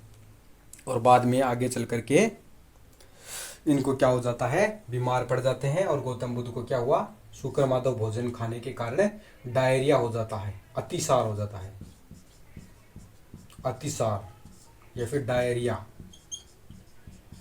ठीक है, डायरिया हो जाता है, या फिर अपन ये भी कह सकते हैं दस्त शुरू हो जाते हैं। फिर बाद में ये पावापुरी से आगे चलते हैं, आगे चल करके ये कुसुमपुर पहुंच जाते हैं। ये घटना होती है कहाँ पर? इनके शिष्य चुंद के घर पर। पावापुरी के बाद में ये आगे चलते हैं, तो आगे कहाँ चले जाते हैं? ये कुशीनगर। फिर ये कुशीनगर पहुंचते हैं। और कुशीनगर के अंदर 80 वर्ष की आयु में, 483 BC में 80 वर्ष की आयु में, उम्र में गौतम बुद्ध की मृत्यु हो जाती है। तो बुद्ध की मृत्यु हो जाती है। यहाँ पर गौतम बुद्ध की क्या हो जाती है? मृत्यु। ये हो गई इनकी ज्ञान प्राप्ति के बाद की यात्रा। काफ़ी लंबी यात्रा है। एक एक पॉइंट को आपको याद रखना पड़ेगा हर जगह पर। यहाँ पर कुछ न कुछ घटनाएं हमें देखने को मिलती है। तो 80 वर्ष की आयु में इनकी मृत्यु हो जाती है। मृत्यु के बाद में कुछ विवाद चलता है। गौतम बुद्ध के काफ़ी सारे शिष्य थे, अलग अलग जगहों के शिष्य थे। ठीक है, तो विवाद चलता है, मृत्यु हो जाती है। अब मृत्यु की अपन चर्चा कर लेते हैं। ये हो गई ज्ञान प्राप्ति की बात।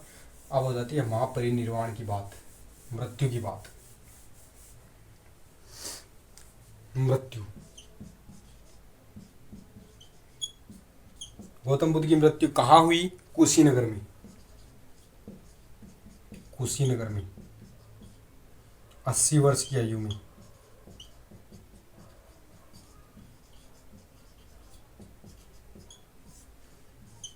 (483 BC के अंदर इनकी मृत्यु होती है। तो 483 BC में गौतम बुद्ध की मृत्यु हो जाती है। मृत्यु के बाद में अस्थियों को लेकर के विवाद चलता है, अस्थियों को लेकर विवाद चला। अब इनके अनुयायी बहुत थे, इनके शिष्य बहुत थे, इस वजह से अस्थियों को लेकर के इनका विवाद चलता है। और अस्थियों को लेकर के विवाद क्या चलता है भाई, तो 8 लोग ऐसे थे जिनके बीच में विवाद चलता है। अस्थियों को लेकर के विवाद चला, और वो किन किन के मध्य चलता है वो मैं आपको बता देता हूँ। एक तो था अजातशत्रु,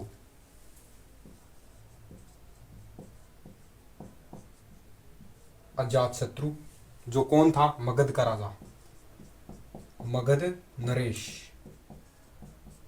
अजातशत्रु ये चाहता था कि गौतम बुद्ध की अस्थियां इसको मिले। फिर एक चीज हमें देखने को मिलती है, वेठ द्वीप के ब्राह्मण, ब्राह्मण ये कहाँ के थे, वेठ द्वीप के, ठीक है। वेठ द्वीप के ब्राह्मण, रामग्राम के कोलिये, रामग्राम के कोलिये, ठीक है। पिपलीवन के मौर्य, पिपलीवन के मौर्य। तो पिपलीवन के मौर्यों के बीच में चलता है कि ये सब चाहते थे कि इनको गौतम बुद्ध की अस्थियां मिले। वैशाली के लिच्छवी, वैशाली के लिच्छवी, ठीक है, वैशाली के लिच्छवी। कपिलवस्तु के शाक्य,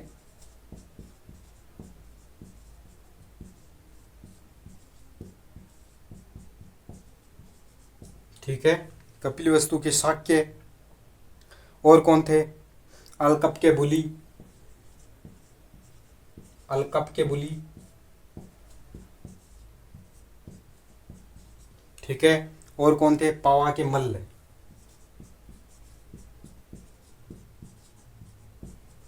पावा के मल्ल।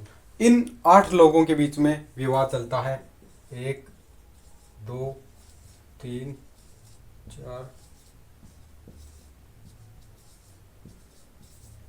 ये 8 जो थे वो गौतम बुद्ध की अस्थियों को लेकर के विवाद खड़ा होता है, ठीक है।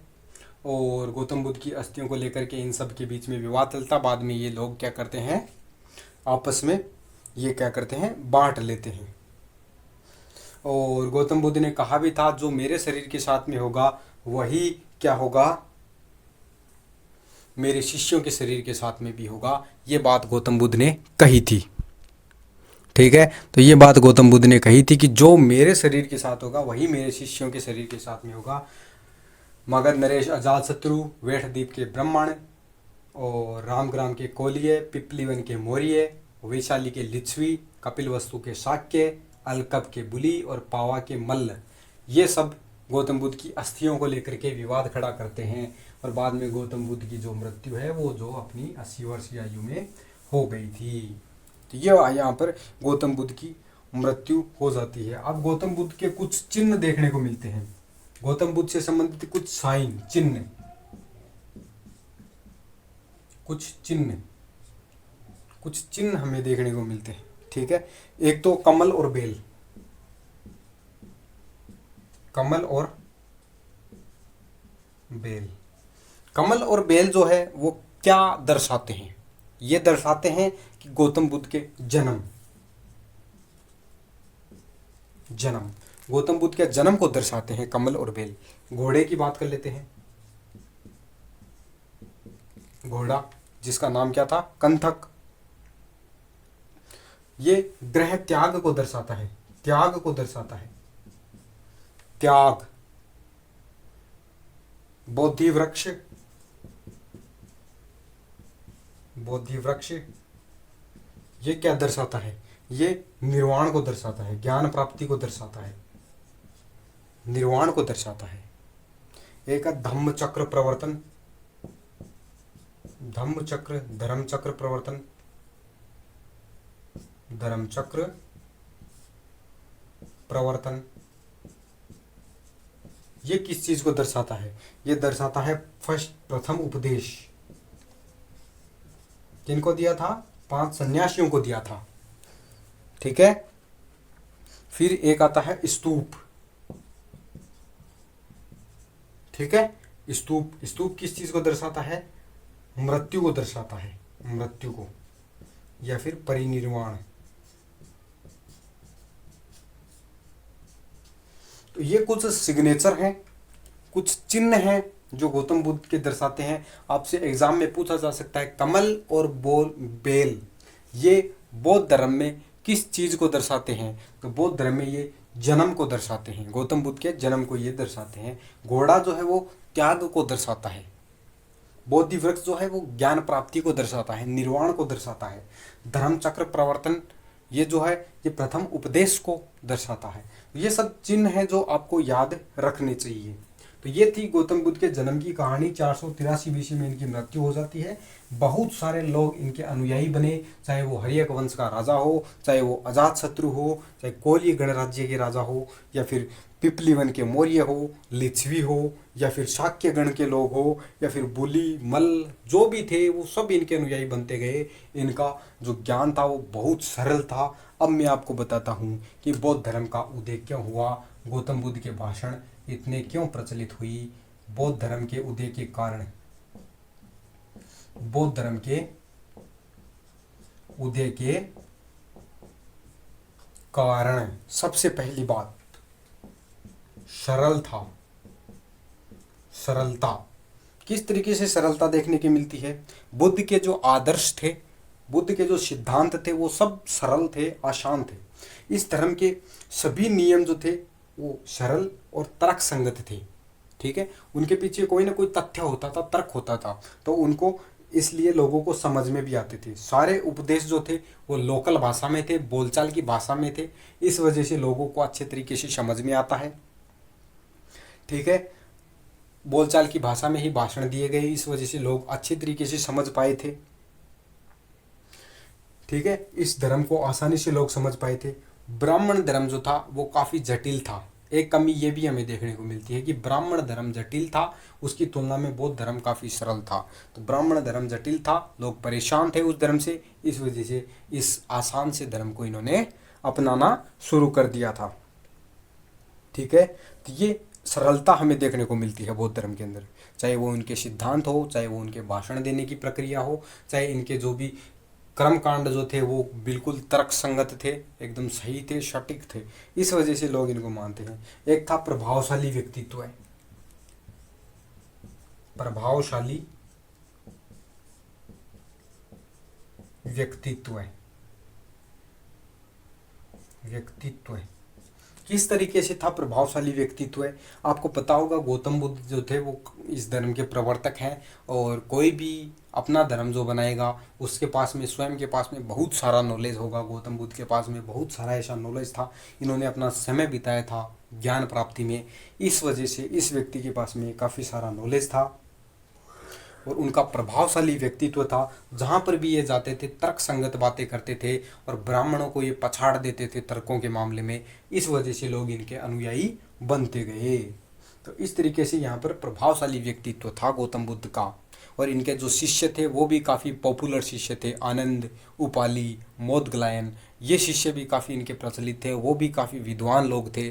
तो उन्होंने भी तर्कों के मामले में लोगों को, ब्राह्मणों को हराया। इस वजह से यहाँ हमें देखने को मिलता है। एक बात आती है संरक्षण, राजाओं का संरक्षण। राजाओं का संरक्षण नहीं बोलेंगे अपन, केवल संरक्षण बोलेंगे, क्योंकि राजाओं के अलावा व्यापारी लोगों ने भी इनका संरक्षण किया था, चाहे राजा हो चाहे व्यापारी हो। ठीक है। बौद्ध धर्म के उत्थान का सबसे मुख्य कारण ये रहा है कि जब बौद्ध धर्म का उदय हुआ उसके बाद में कई वर्षों तक महान बड़े बड़े सम्राट जो भी हुए, चाहे वो मौर्य वंश का राजा हो, चाहे वो हर्यक वंश का राजा हो, चाहे बड़े बड़े सेठ साहूकार हो, चाहे बड़े बड़े व्यापारी हो, सभी ने इस धर्म का संरक्षण दिया। इस धर्म को मुख्य प्रमुख धर्म माना और इस धर्म के लोगों को, इस धर्म के व्यक्तियों को, भिक्षुओं भिक्षुणियों को संरक्षण दिया। इस वजह से यह धर्म हमें देखने को मिलता है। इसलिए इस धर्म का प्रचलन जो है वो हमें सर्वाधिक देखने को मिल जाता है। ठीक है। और इन लोगों ने अपने सारे सुख त्याग दिए थे, लोगों के लिए ये काम करते थे, इस वजह से लोग इनको संरक्षण देते थे और इन्होंने काफ़ी अच्छे काम किए। ठीक है, तो ये हो जाती है। मगध का जो राजा था बिंबिसार, ठीक है, हर्यक वंश का राजा था। कौशल का नरेश, कौशल का राजा प्रसेनजीत, अवंती का राजा प्रद्योत, ये बड़े बड़े विद्वान। सम्राट अशोक, इन्होंने खुद भी धर्म अपनाया और धर्म का प्रचार भी किया, खुद ने भी अपनाया और धर्म का प्रचार भी किया। इस वजह से ये धर्म जो है वो काफ़ी प्रचलन में हमें देखने को मिलता है। तो ये सारा हमें देखने को मिल जाता है। खुद गौतम जो सम्राट अशोक थे वो निकले थे प्रचार के लिए, प्रचार प्रसार के लिए। अपने लड़कों लड़कियों को भी सम्राट अशोक ने प्रचार करने के लिए विदेशों में भेजा था। कनिष्क हो चाहे हर्ष हो, ये सभी महान राजाओं ने बौद्ध धर्म को अपनाया। इस वजह से ये धर्म जो है वो प्रचलन में आता है। इस वजह से ये धर्म जो है वो इसका उदय हो पाता है। फिर आता है लोक भाषा का प्रयोग। लोक भाषा का प्रयोग, ये लोग जो भाषण देते थे वो अपनी लोकल भाषा में देते थे। पंडित लोग जो थे, ब्राह्मण लोग जो थे, वो संस्कृत को लेकर के बैठे थे। ठीक है, लेकिन इन्होंने क्या किया, इन्होंने अपनी लोकल भाषा को प्रयोग में लिया, पाली भाषा का इन्होंने प्रयोग किया। साधारण उपदेश जो दिए थे वो उस समय पाली भाषा चलती थी, तो पाली भाषा में इन लोगों ने भाषण दिया। इस वजह से लोग, इनके जो भाषण थे, उनके तर्क वितर्क थे ब्राह्मणों के साथ में, वो काफ़ी अच्छे रहे और लोगों के भी समझ में आया कि ब्राह्मण लोग जो थे वो इनके सामने कमज़ोर पड़ रहे हैं। इस वजह से लोकल भाषा होने की वजह से लोगों को समझ में आता था। इस वजह से इस धर्म को लोगों ने ज़्यादा अपनाया था। ठीक है, और एक पॉइंट और आ जाता है, ब्राह्मणवादी वर्चस्व के विरुद्ध क्षत्रियों का प्रतिरोध। ठीक है, ये पॉइंट भी हो जाता है, तो ये भी आप लिख लीजिए। क्षत्रियों द्वारा ब्राह्मणों का विरोध। ठीक है, क्षत्रियों द्वारा ब्राह्मणों का विरोध। ये जो दो धर्म थे, वर्ण व्यवस्था मौजूद थी, 4 वर्ण मौजूद थे, 4 वर्ण मौजूद थे। ठीक है, 4 वर्ण हमें देखने को मिलते हैं। इन 4 वर्णों के बारे में हम ये याद रख सकते हैं कि इन 4 वर्णों के बाद में ही, इन 4 वर्णों की वजह से इनमें 2 तो हो गए मेन धर्म, 2 तो हो गए मेन वर्ण, जिनमें एक तो था क्षत्रिय, एक था क्षत्रिय, क्षत्रिय, और एक हमें देखने को मिल जाता है अपना ब्राह्मण। इन दोनों के बीच में संघर्ष चला हुआ था, सबसे बड़ा कौन, ये विवाद चला हुआ था। इस वजह से भी हमें देखने को मिलता है कि गौतम बुद्ध जो थे वो क्षत्रिय थे। इस वजह से भी यहाँ पर क्षत्रिय लोग जो थे वो इनका समर्थन करते हैं, इनका साथ देते हैं। तो ये भी हमें देखने को मिलता है। तो ये सारे कई सारे कारण हैं जिनकी वजह से हमारा गौतम बुद्ध जो है वो प्रचलित में आता है और ये धर्म, ये सब कारण थे जिसकी वजह से बौद्ध धर्म का उदय होता है। सरलता हमें देखने को मिलती है, चाहे वो बौद्ध गौतम बुद्ध के सिद्धांत हो, चाहे वो ब्राह्मणों के साथ में वाद विवाद हो, किसी भी प्रकार का हो, लोगों के आराम से समझ में आता था। प्रभावशाली व्यक्तित्व था इन लोगों का। ये लोग जो थे तर्क वितर्क के मामले में ब्राह्मणों को हरा देते थे। संरक्षण की बात की जाए तो बड़े बड़े राजा महाराजाओं ने इसको संरक्षण दिया था। और लोक भाषा की बात की जाए तो लोक भाषा का, ये लोकल भाषा का प्रयोग करते थे। इस वजह से लोगों को इनके सिद्धांत जो है वो आसानी से समझ में आ जाया करते थे। इस वजह से गौतम बुद्ध का ये जो बौद्ध धर्म है वो उसका उदय होता है। वर्ण व्यवस्था मौजूद थी, क्षत्रियों के और ब्राह्मणों के बीच में संघर्ष चला हुआ था। इस वजह से जब गौतम बुद्ध स्वयं क्षत्रिय धर्म के थे, क्षत्रिय वर्ण के थे, इस वजह से लोग इनका समर्थन करते हैं। तो ये सब हमें देखने को मिलता है इनके उदय के कारण। तो ये चीज़ भी आप नोट कर सकते हैं, गौतम बुद्ध के उदय के कारण या फिर बौद्ध धर्म के उदय के कारण। तो ये अपनी चर्चा हो जाती है इनके बारे में। अब अपनी चर्चा करते हैं बौद्ध संगीति के बारे में। गौतम बुद्ध की मृत्यु के बाद में बौद्ध संगीतियाँ होती है। 4 बौद्ध संगीतियाँ हुई है। बौद्ध संगीति कितनी हुई? टोटल 6 हुई। इम्पोर्टेंट कितनी है? 4 है। सबकी चर्चा करेंगे। प्रथम बौद्ध संगीति की बात कर लेते हैं। गौतम बुद्ध की मृत्यु के बाद में 483 बीसी में ही 483 बीसी में फर्स्ट बौद्ध संगीति कब हुई? तो वो हुई 483 बीसी में।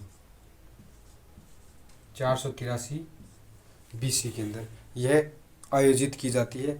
गौतम बुद्ध के मरने के बाद में, उनके महापरिनिर्वाण के बाद में यह पहली बार इनकी संगीति बिठाई जाती है। क्योंकि गौतम बुद्ध स्वयं जब तक थे तब तक तो वो अपने जुबान से, अपने मुख से भाषण दिया करते थे, मौखिक भाषण वो दिया करते थे। ठीक है। और अब लोगों को ज़रूरत पड़ गई थी कि भाई कोई ना कोई ग्रंथ हो जिसकी वजह से इस धर्म का संकलन किया जा सके और लंबे समय तक ये धर्म चलता रहे। उस समय एक राजा था, फर्स्ट बौद्ध संगीति जो हुई थी उस समय हर्यक वंश का राज था। हर्यक वंश, ठीक है, हर्यक वंश उस समय था। और हर्यक वंश का राजा कौन था? उस समय का राजा अजातशत्रु था।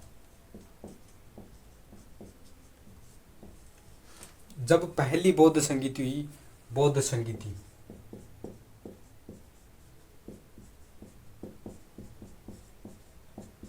ठीक है, तो फर्स्ट वाली बौद्ध संगीति जो हुई 483 बीसी में हुई, गौतम बुद्ध की मृत्यु के जस्ट बाद में ही।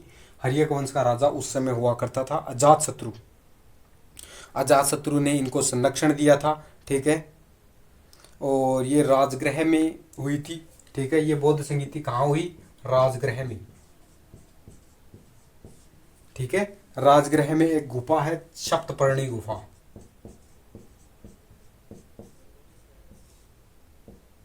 सप्तपर्णी गुफा में, ठीक है, सप्तपर्णी गुफा के अंदर होती है। और इस प्रथम बौद्ध संगीति के जो अध्यक्ष हैं वो कौन थे? अध्यक्ष कौन थे? तो इस के जो अध्यक्ष बनाए गए वो बनाए गए महाकश्यप को।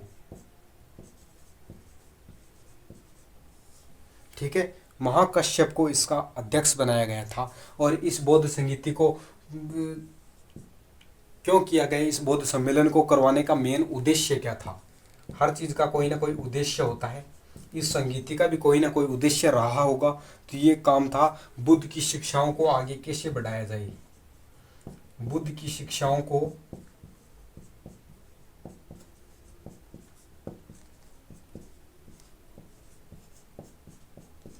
आगे कैसे बढ़ाया जाए। इस उद्देश्य के लिए बुद्ध की शिक्षाओं को किस तरीके से आगे बढ़ाया जाए, इस उद्देश्य के तहत प्रथम बौद्ध संगीति की जाती है। ठीक है। और इसी प्रथम बौद्ध संगीति में हमें देखने को मिलता है कि गौतम बुद्ध की शिक्षाओं का संकलन किया जाता है। शिक्षाओं का संकलन किया जाता है। महात्मा बुद्ध की शिक्षाओं का, महात्मा बुद्ध की शिक्षाओं का संकलन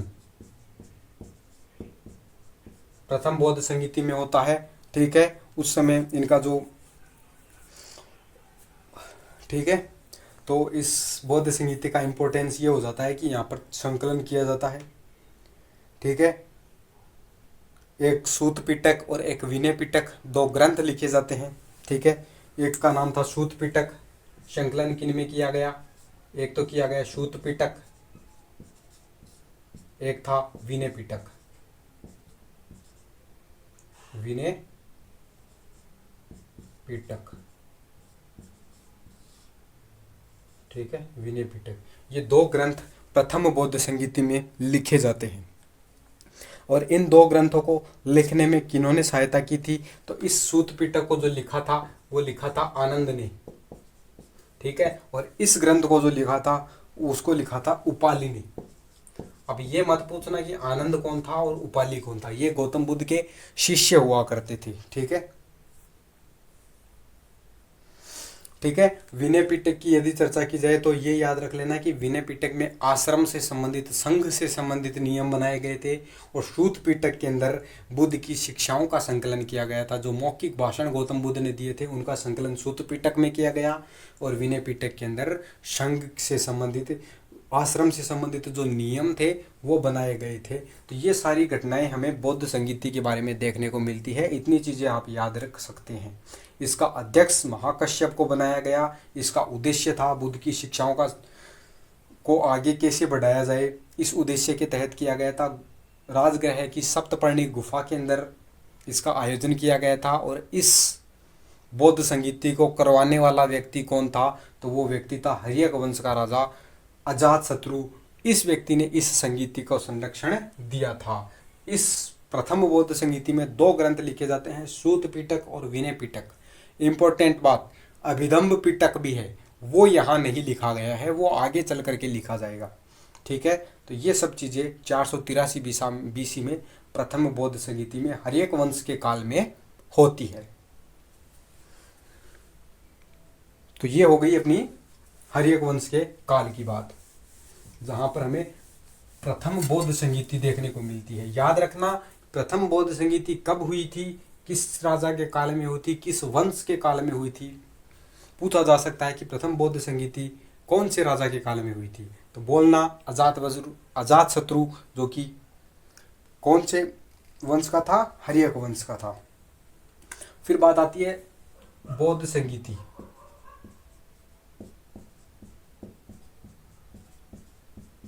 कौन सी वाली, सेकेंड वाली। दूसरी बौद्ध संगीति कब हुई, ठीक है। दूसरी बौद्ध संगीति 383 ईस्वी में होती है, 383, लगभग 100 साल बाद में होती है। ठीक है, और इस समय किसके काल में हुई थी, तो ये जो हुई थी वो हुई थी शिशु नागवंश के काल में। उस समय भारत में इंपॉर्टेंट जो राज था वो शिशु नागवंश का काल था।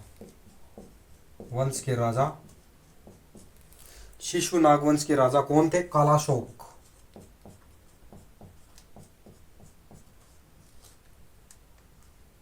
कालाशोक के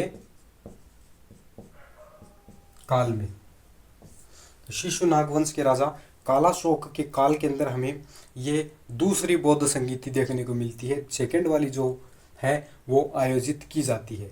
और कहाँ पर ये आयोजित की गई, तो ये जो आयोजित की गई वो वैशाली के अंदर की गई, वैशाली में, वैशाली में आयोजित। ठीक है, इसका उद्देश्य क्या था। हर चीज का, हर संगीति का कोई ना कोई उद्देश्य रहा है। तो इस दूसरी बौद्ध संगीति की उद्देश्य क्या थे, तो उस समय बौद्ध भिक्षुओं के अंदर, बौद्ध संघ के अंदर काफ़ी सारे विवाद चलने लगे थे। आपस में इनके अंदर क्लेश चलने लगा था, ये लड़ने लग गए थे, कलह चलने लगा था इनके अंदर। तो बौद्ध भिक्षुओं की जो प्रथाएं थी, उनको लेकर के विवाद चला था। तो ये आप याद रख सकते हैं, बौद्ध भिक्षुओं की प्रथाओं को लेकर विवाद चला। तो इस विवाद को निपटाने के लिए इनका उद्देश्य था कि इस विवाद को निपटाया जाए। विशेष रूप से पश्चिमी भारत के अंदर असहमति थी। मठ संहिता को स्पष्ट और मानकीकृत करने के लिए ये किया जाता है। बौद्ध भिक्षुओं में कुछ प्रथाएं थी जो अपने अपने सिद्धांतों को मानने लग गए थे। कुछ लोग क्या मान रहे हैं, कुछ लोग क्या मान रहे हैं, अलग अलग, एक ही धर्म के 2 भिक्षु अलग अलग सिद्धांतों को अपना रहे हैं। तो यहाँ पर ये विवाद जो है वो देखने को मिलता है। प्रथम बौद्ध संगीति के अध्यक्ष कौन थे, अध्यक्ष। ये जो दूसरी बौद्ध संगीति है इसके कौन अध्यक्ष थे, तो इसके जो अध्यक्ष थे वो थे साबाकामी। साबाकामी नाम का कोई रहा है बौद्ध धर्म में, तो उस व्यक्ति के द्वारा इसका किया जाता है। ठीक है, साबाकामी के अध्यक्ष थे। और ये जो द्वितीय बौद्ध संगीति आयोजित करवाई जाती है वो करवाने वाला व्यक्ति कौन था, बौद्ध भिक्षु।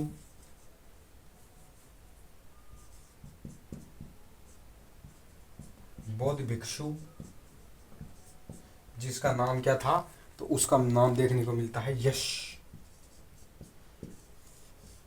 इस व्यक्ति ने दूसरी बौद्ध संगीति 383 ईसा पूर्व में बुलाई थी। यश यहाँ पर सबसे प्रमुख विद्वानों में नाम आ जाता है कि भाई ये जो है वो इस धर्म का 383 ईसा बीसी के समय, ईसा पूर्व के समय दूसरी बौद्ध संगीति को आयोजित करवा रहा है।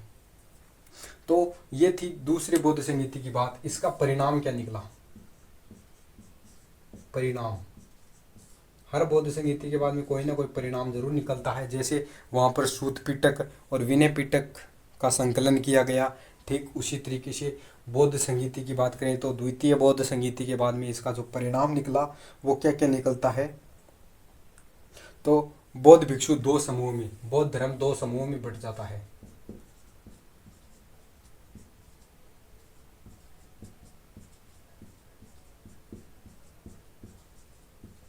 ठीक है, बौद्ध धर्म के दो समूह बन जाते हैं। एक समूह है स्थविरवाद, स्थविरवादी कहा जाता है। स्थविरवादी को बुजुर्ग भी कहा जाता है, इनको बुजुर्ग भी कहा जाता है। मेरा बुजुर्ग कहने का मतलब क्या है? बुजुर्ग कहने का मतलब ये हो गया कि ये जो थे गौतम बुद्ध के जो प्रमुख सिद्धांत थे उन्हीं को मानते हैं, किसी भी प्रकार का बदलाव नहीं करना चाहते हैं। तो गौतम बुद्ध के जो भी सिद्धांत है उनमें किसी भी प्रकार का ये बदलाव पसंद नहीं करते हैं। इन्हीं को थेरा भी कहा जाता है। थेरा, थेरा जो शब्द है ये पाली भाषा का शब्द है और थेरा का मतलब होता है बूढ़े लोग। थेरा का मतलब क्या होता है? बूढ़े लोग होता है। ये पाली भाषा का शब्द है, याद रखना, ठीक है। और इसी के कारण आगे चल करके इसी को थेरवादी कहा जाएगा, ठीक है। तो ये चीज़ आप याद रख सकते हैं। इनको स्थविरवादी कह दो या फिर थेरवादी कह दो। थेरवादी इसलिए कहा जा रहा है क्योंकि ये बूढ़े लोग थे, बुजुर्ग लोग थे। ये भगवान बुद्ध की शिक्षाओं को वैसे ही रखना चाहते थे जैसे गौतम बुद्ध ने दिए थे और जो संकलन दो ग्रंथों में किए गए थे, सूत पिटक और विनय पिटक में किए गए थे। तो इन्होंने क्या किया? तो इन्होंने, थेरवादियों ने क्या किया? स्थविरवादियों ने क्या किया? रूढ़िवादी थे ये। पुराने नियम को, गौतम बुद्ध के जो पुराने नियम थे उन्हीं को ये मानते थे, ठीक है। तो ये हमें बौद्ध संगीति में देखने को मिलता है। दूसरी चीज आप ये याद रख सकते हैं, तो ये हो गई थेरवादियों की बात। और दूसरा अपना कौन सा हो जाता है? दूसरा अपना हो जाता है महासांगिक।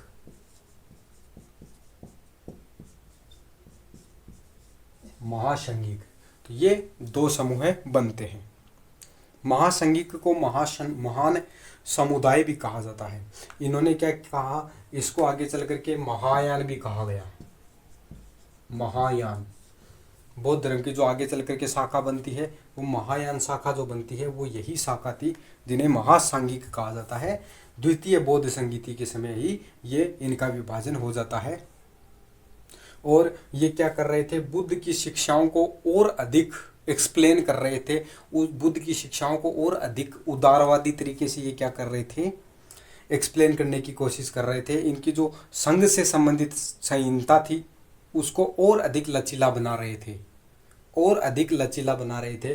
और आगे चल करके अपन देखेंगे कि ये जो लचीलापन ये लेकर आएंगे, जो महिलाओं से संबंधित भी लेकर के आएंगे। और महिलाएं जब संघ में शामिल होगी तो बौद्ध धर्म का जब पतन होगा ना, तो एक पॉइंट वहाँ पर ये भी हम देखेंगे कि महिलाओं के वजह से भी हमारा ये बौद्ध धर्म का पतन हुआ, क्योंकि लोग यहाँ पर ब्रह्मचर्य का पालन नहीं कर पाते हैं। इसी वजह से यहाँ पर हमें बौद्ध धर्म का पतन भी देखने को मिलेगा। ये पॉइंट हमें इसी के अंदर देखने को मिलेगा। इन्हीं ने ही शुरुआत की थी संघ के अंदर लचीलापन लाने के लिए, ठीक है। याद रखना, महासांगिक जो है वो बौद्ध धर्म के अंदर मठवासी संहिता को वापस से उदारवादी तरीके से अपनाते हैं, उसमें लचीलापन लाने के लिए कोशिश करते हैं। थेरवादी पुराने सिद्धांतों को मान रहे हैं और ये जो महासांगिक है ये बदलाव कर रहे हैं, बदलाव करना चाहते हैं।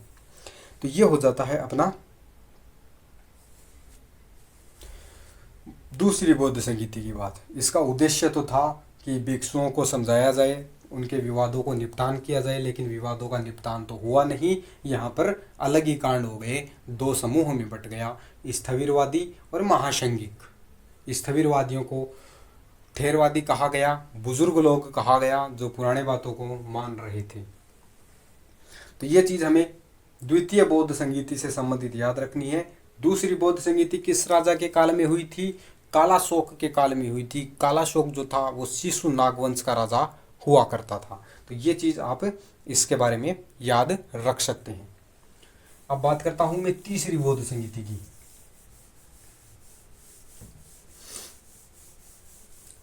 अब आती है अपनी तीसरी बौद्ध संगीति,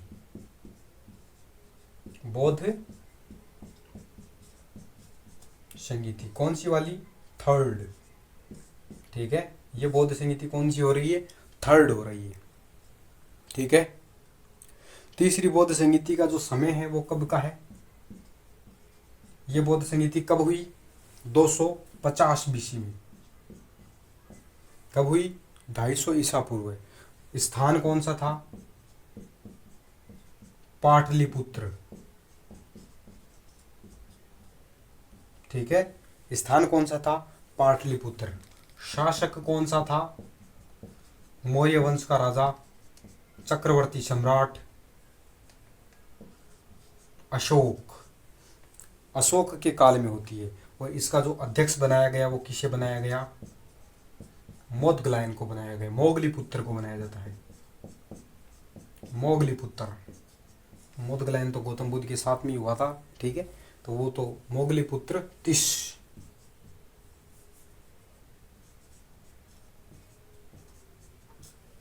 ये इसका अध्यक्ष बनाया जाता है। बौद्ध संगीति का उद्देश्य क्या था?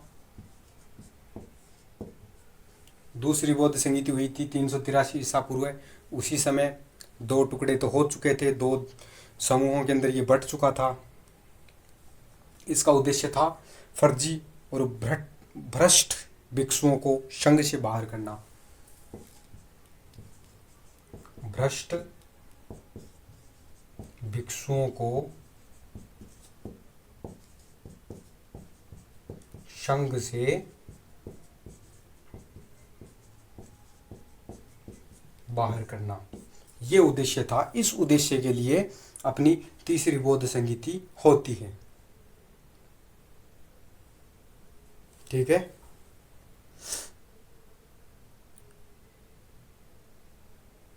और क्या किया जाता है इसके अंदर? एक और उद्देश्य होता है कि जो मोगलीपुत्र 30 जो है, इसने उस समय क्या किया? इसने एक और ग्रंथ लिखा जिसे अभिधम्म पिटक कहा गया।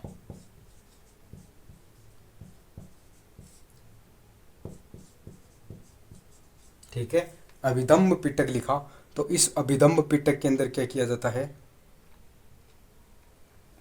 तो अभिधम्म पिटक में मोगलीपुत्र 30 ने क्या किया? उन भ्रष्ट नियमों का खंडन किया, उन भ्रष्ट शिक्षाओं का खंडन किया जो महासंघिक ने अपनाए थे, महासंघिक ने बदलाव किए थे।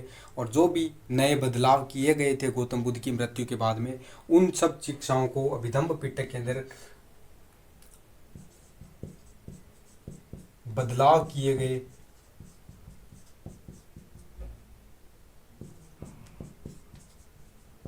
सिद्धांतों को निकाल दिया गया। बौद्ध धर्म से उनको वापस से बाहर निकाल दिया गया।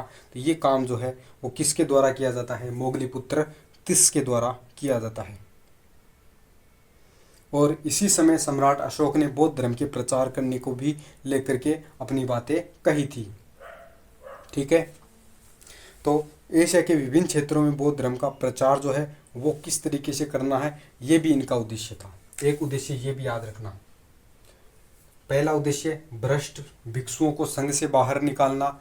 दूसरा उद्देश्य कि बौद्ध इसमें जो नए सिद्धांत जोड़े गए हैं, वो जो भी गलत और भ्रष्ट शिक्षाएं जो जोड़ी गई है बौद्ध धर्म में, उन शिक्षाओं को वापस से निकालना, बाहर निकाल देना। और तीसरा इसका जो उद्देश्य हो जाता है बौद्ध धर्म का प्रचार करना, बौद्ध धर्म का प्रचार करना।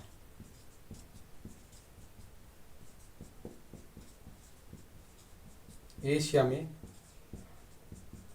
प्रचार करना, ये इनका तीसरा उद्देश्य हो जाता है। तो इन तीन उद्देश्यों के साथ में तीसरी बौद्ध संगीति आयोजित की जाती है सम्राट अशोक के काल में पाटलिपुत्र में अध्यक्ष मोगलीपुत्र तीस को बनाया जाता है।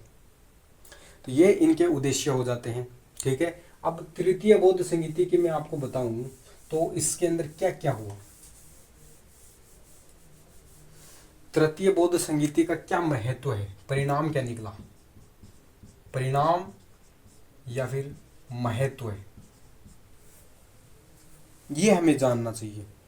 एक चीज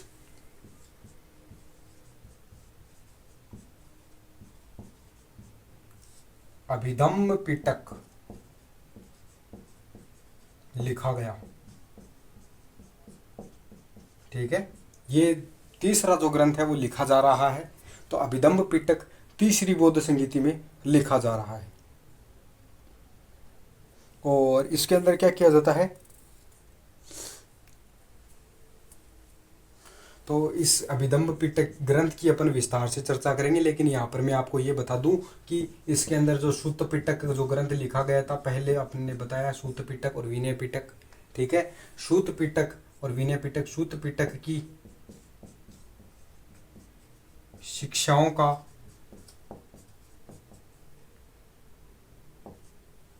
शिक्षाओं को व्यवस्थित किया गया।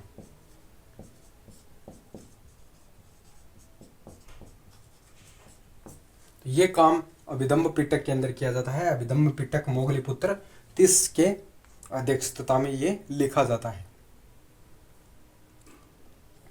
और तृतीय बौद्ध संगीति का एक परिणाम ये हुआ, थेरवादी शाखा की उत्पत्ति।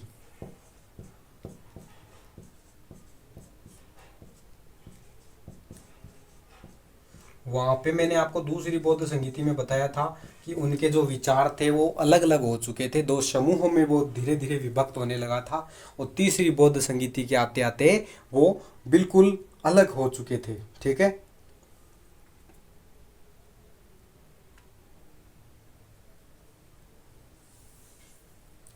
ठीक है, तो थेरवादी इनको कहा जाता है। थेरवादी क्यों कहा जाता है, मैंने आपको बताया था। थेरा जो शब्द है ये बूढ़े लोगों के लिए पाली भाषा में इस शब्द का मतलब होता है बूढ़े लोग, बुजुर्ग व्यक्ति। और बुजुर्ग व्यक्ति जो थे वो अपनी पुरानी बातों को ही मानते थे। आज भी वही कहानी है, बुजुर्ग लोग जो हैं वो अपनी पुरानी बातों को ही मानते हैं। तो ये लोग रूढ़िवादिता को मानते थे। बौद्ध शिक्षाओं में बदलाव नहीं करना चाहते थे। ठीक है, ये बौद्ध धर्म की जो भी शिक्षाएं थी उनमें किसी भी प्रकार का बदलाव ये नहीं करना चाहते थे। ठीक है, तो ये हमें देखने को मिलता है। और इसके अंदर एक चीज और होती है, पाली भाषा में त्रिपिटकों का संकलन यहाँ पर किया जाता है। ठीक है, सम्राट अशोक द्वारा विभिन्न देशों में मिशनरियों को भेजा जाता है। परिणाम एक और निकला, अशोक ने मिशनरियों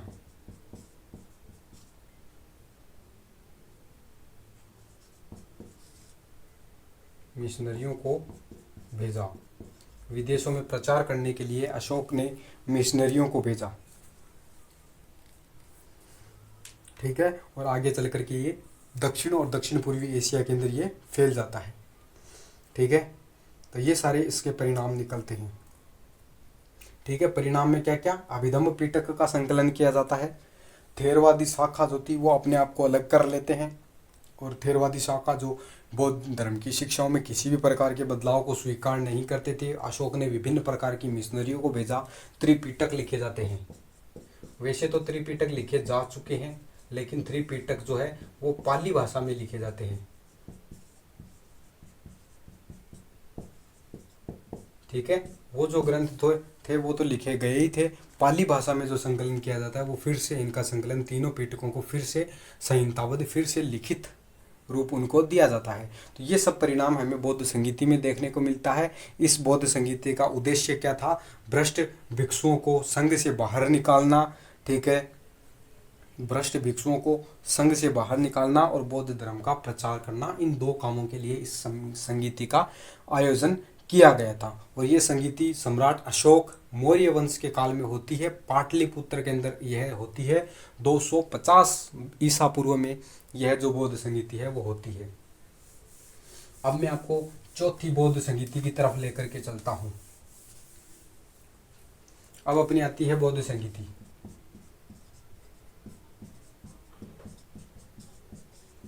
कौन सी वाली? फोर्थ वाली, ठीक है। ये बौद्ध संगीति जो है वो चौथी बौद्ध संगीति है। चौथी बौद्ध संगीति कब हुई?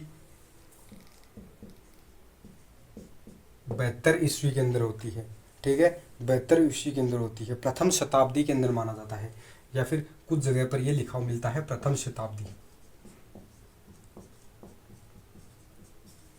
कुछ जगह पर यह लिखा हुआ मिलता है कि प्रथम शताब्दी के अंदर हुई। कुछ लोग बोलते हैं, कुछ इतिहासकार इस डेट को मानते हैं कि भाई 72 ईस्वी के अंदर ये हुई थी। कहाँ पर हुई थी? ये तो था समय, स्थान की बात की जाए तो कुंडलवन में आयोजित हुई थी। कुंडलवन में, ये कुंडलवन कहाँ पड़ता है? तो ये पड़ता है अपना कश्मीर में, ठीक है। तो ये पड़ता है अपना कश्मीर में। उस समय शासक कौन था?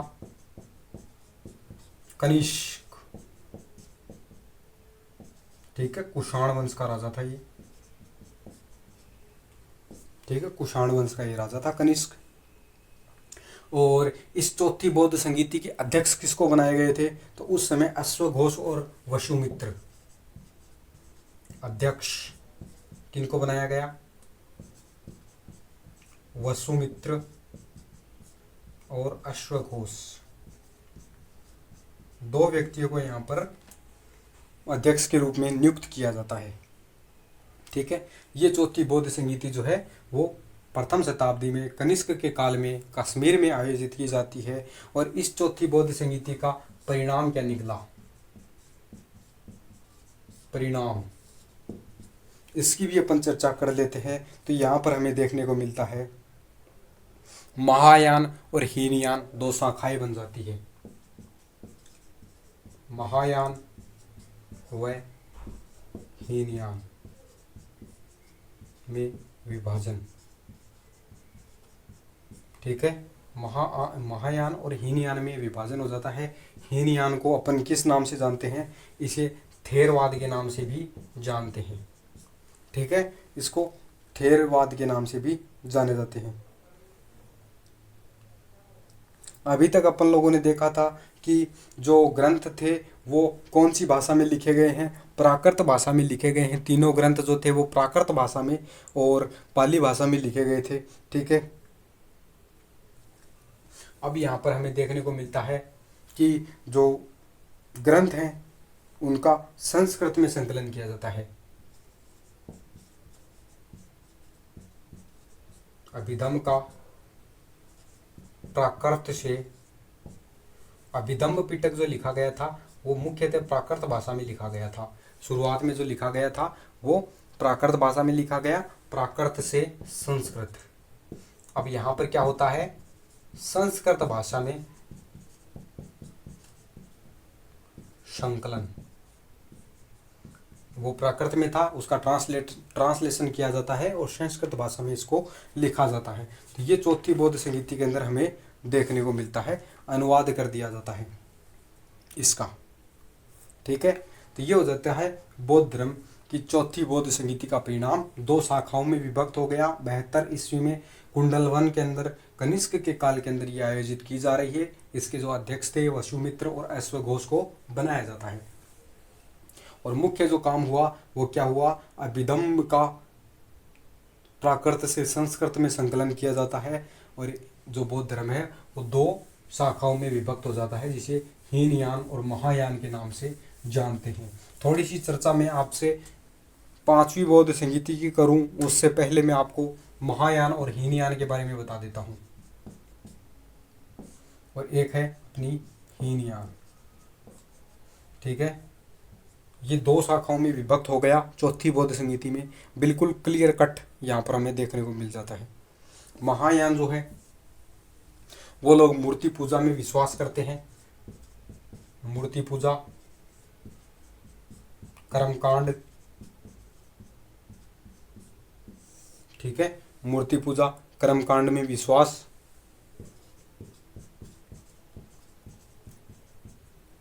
ठीक है, पहली बात। दूसरी बात इनके बारे में याद रखना, बुद्ध को ये भगवान के रूप में मानते हैं, बुद्ध को भगवान मानते हैं, ठीक है। तीसरी बात, ये जो है संस्कृत भाषा में लिखे हुए ग्रंथों में विश्वास करते हैं, संस्कृत ग्रंथों में विश्वास करते हैं।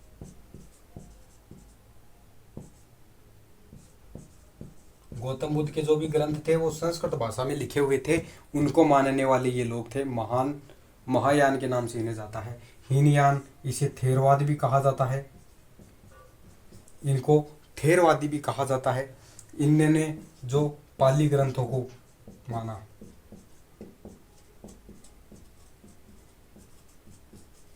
तो इन्होंने क्या किया, पाली ग्रंथों को भी माना। तो ये चीज़ आप याद रख सकते हैं। और ये गौतम बुद्ध को महात्मा के रूप में पूजते हैं, महात्मा बुद्ध को महात्मा मानते हैं। ये गौतम बुद्ध को भगवान के रूप में नहीं पूजते हैं, ये लोग केवल और केवल एक महान पुरुष के रूप में पूजते हैं। तो ये चीज़ हमें देखने को मिल जाती है। ये तो हो गई अपनी चार बौद्ध संगीतियाँ। चौथी बौद्ध संगीति में हीनयान और वो महायान का विभाजन हो जाता है। अब अपन बात करते हैं पांचवी बौद्ध संगीति।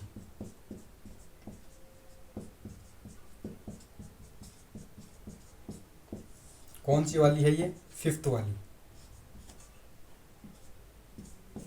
पांचवी बौद्ध संगीति है। समय, अब ये जो समय है इसका बहुत लंबा समय चला जाएगा। 1878 ईस्वी में आधुनिक भारत का इतिहास पढ़ा है ना, वहाँ आती है जब तक भारत के अंदर अंग्रेज लोग आ चुके थे। 1857 की क्रांति भी हो चुकी थी। उसके बाद में ये संगीति, पांचवी बौद्ध संगीति आयोजित की जा रही है। स्थान स्थान है मांडले। मांडले कहाँ पड़ता है? म्यांमार, ठीक है, अपना पड़ोसी देश जिसे बर्मा के नाम से भी आप जानते हैं। वहीं पर मांडले में पांचवी बौद्ध संगीति आयोजित की जाती है। और इसके अध्यक्ष जो थे वो कौन है? बड़े बड़े महान भिक्षु थे। एक तो थे जिनका नाम हमें देखने को मिलता है जगरा विवंश नाम का कोई व्यक्ति देखने को मिलता है, महाथेरा जगरा विभंश। और एक व्यक्ति हमें देखने को मिलता है नरेंद्र भितज। ये बौद्ध धर्म के बड़े महान भिक्षु रहे हैं, ठीक है। और एक व्यक्ति और देखने को मिलता है सुमंगल स्वामी, महाथेरा सुमंगल स्वामी।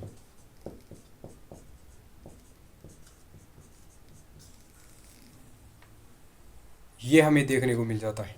तो इन तीन व्यक्तियों के अंडर में महाथेरा जगरा विवंश और नरेंद्र भिदज और महाथेरा सुमंगल स्वामी, इन तीन व्यक्तियों की अध्यक्षता में ब्रह्मा के अंदर 1878 ईस्वी के अंदर अपना पांचवी बौद्ध संगीति का आयोजन करवाया जाता है,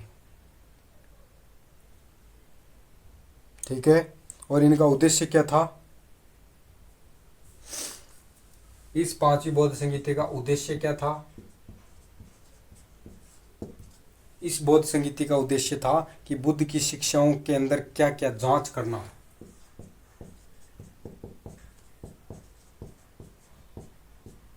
कि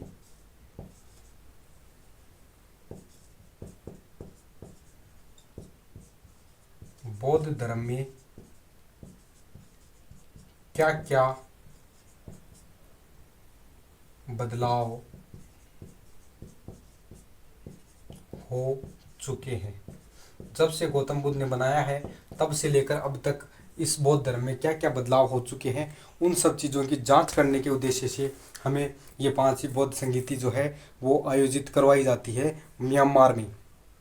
ठीक है, 5वीं बौद्ध संगीति का जो निष्कर्ष क्या निकलता है उसकी भी चर्चा अपन कर लेते हैं।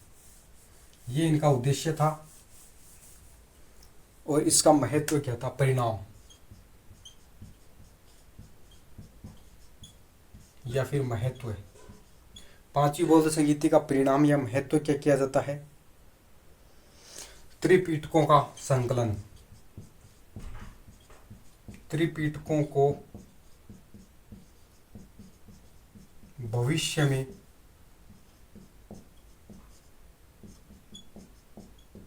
के लिए संरक्षित किए जाते हैं, भविष्य में संग्रह। ठीक है, त्रिपिटकों को भविष्य के लिए संरक्षित किए जाते हैं, उनको पत्थरों पर उकेरा जाता है, बौद्ध धर्म से संबंधित जो भी थे।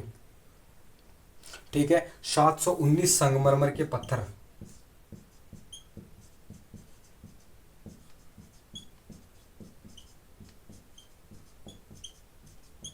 ठीक है, 719 संगमरमर के पत्थरों के ऊपर इन त्रिपिटकों के जो भी सिद्धांत थे उनका संकलन किया जाता है, तीनों ग्रंथों का संकलन पत्थरों पर किया जाता है ताकि ये प्रत्यक्ष और एकदम सुरक्षित रहे, भविष्य में कोई व्यक्ति पैदा हो तो वो इनको पढ़ सके। इसलिए इसको क्या किया जाता है, इस संगीति में सारी जांच पड़ताल की जाती है। जांच पड़ताल करने के बाद में जो मुख्य सिद्धांत थे इनके, जो वास्तविक और रियल सिद्धांत थे, उन रियल सिद्धांतों को संगमरमर के पत्थरों पर उकेरा जाता है। तो ये था।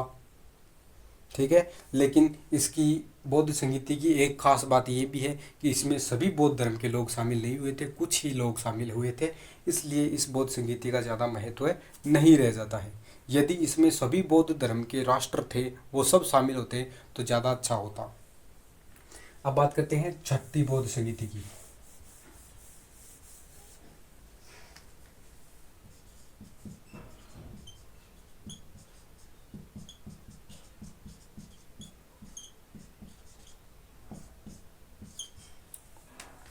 सिक्स्थ बौद्ध संगीति, इसके बारे में अपन को चर्चा करनी चाहिए। 6ठी बौद्ध संगीति कहाँ पर हो रही है, समय कहाँ पर आयोजित की जा रही है, 1954 में। भारत आज़ाद हो चुका है। स्थान रंगून।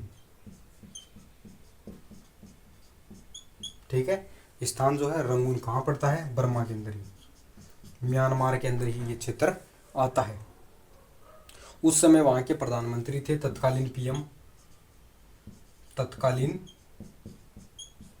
पीएम कौन थे, यूनू। ठीक है, उस समय तत्कालीन वहाँ के पीएम थे यूनू, उनके द्वारा ये संगीति 6ठी बौद्ध संगीति आयोजित करवाई जाती है। इस बौद्ध संगीति के इम्पोर्टेंट ये हो जाता है कि इसमें दुनिया भर के लोग शामिल हुए थे, दुनिया भर के लोग बौद्ध भिक्षु शामिल हुए थे। ये इसके बारे में आप याद रख सकते हैं। इसके अध्यक्ष किसको बनाया गया था, तो इसका जो अध्यक्ष बनाया गया था वो बनाया था गुरु भदंत को।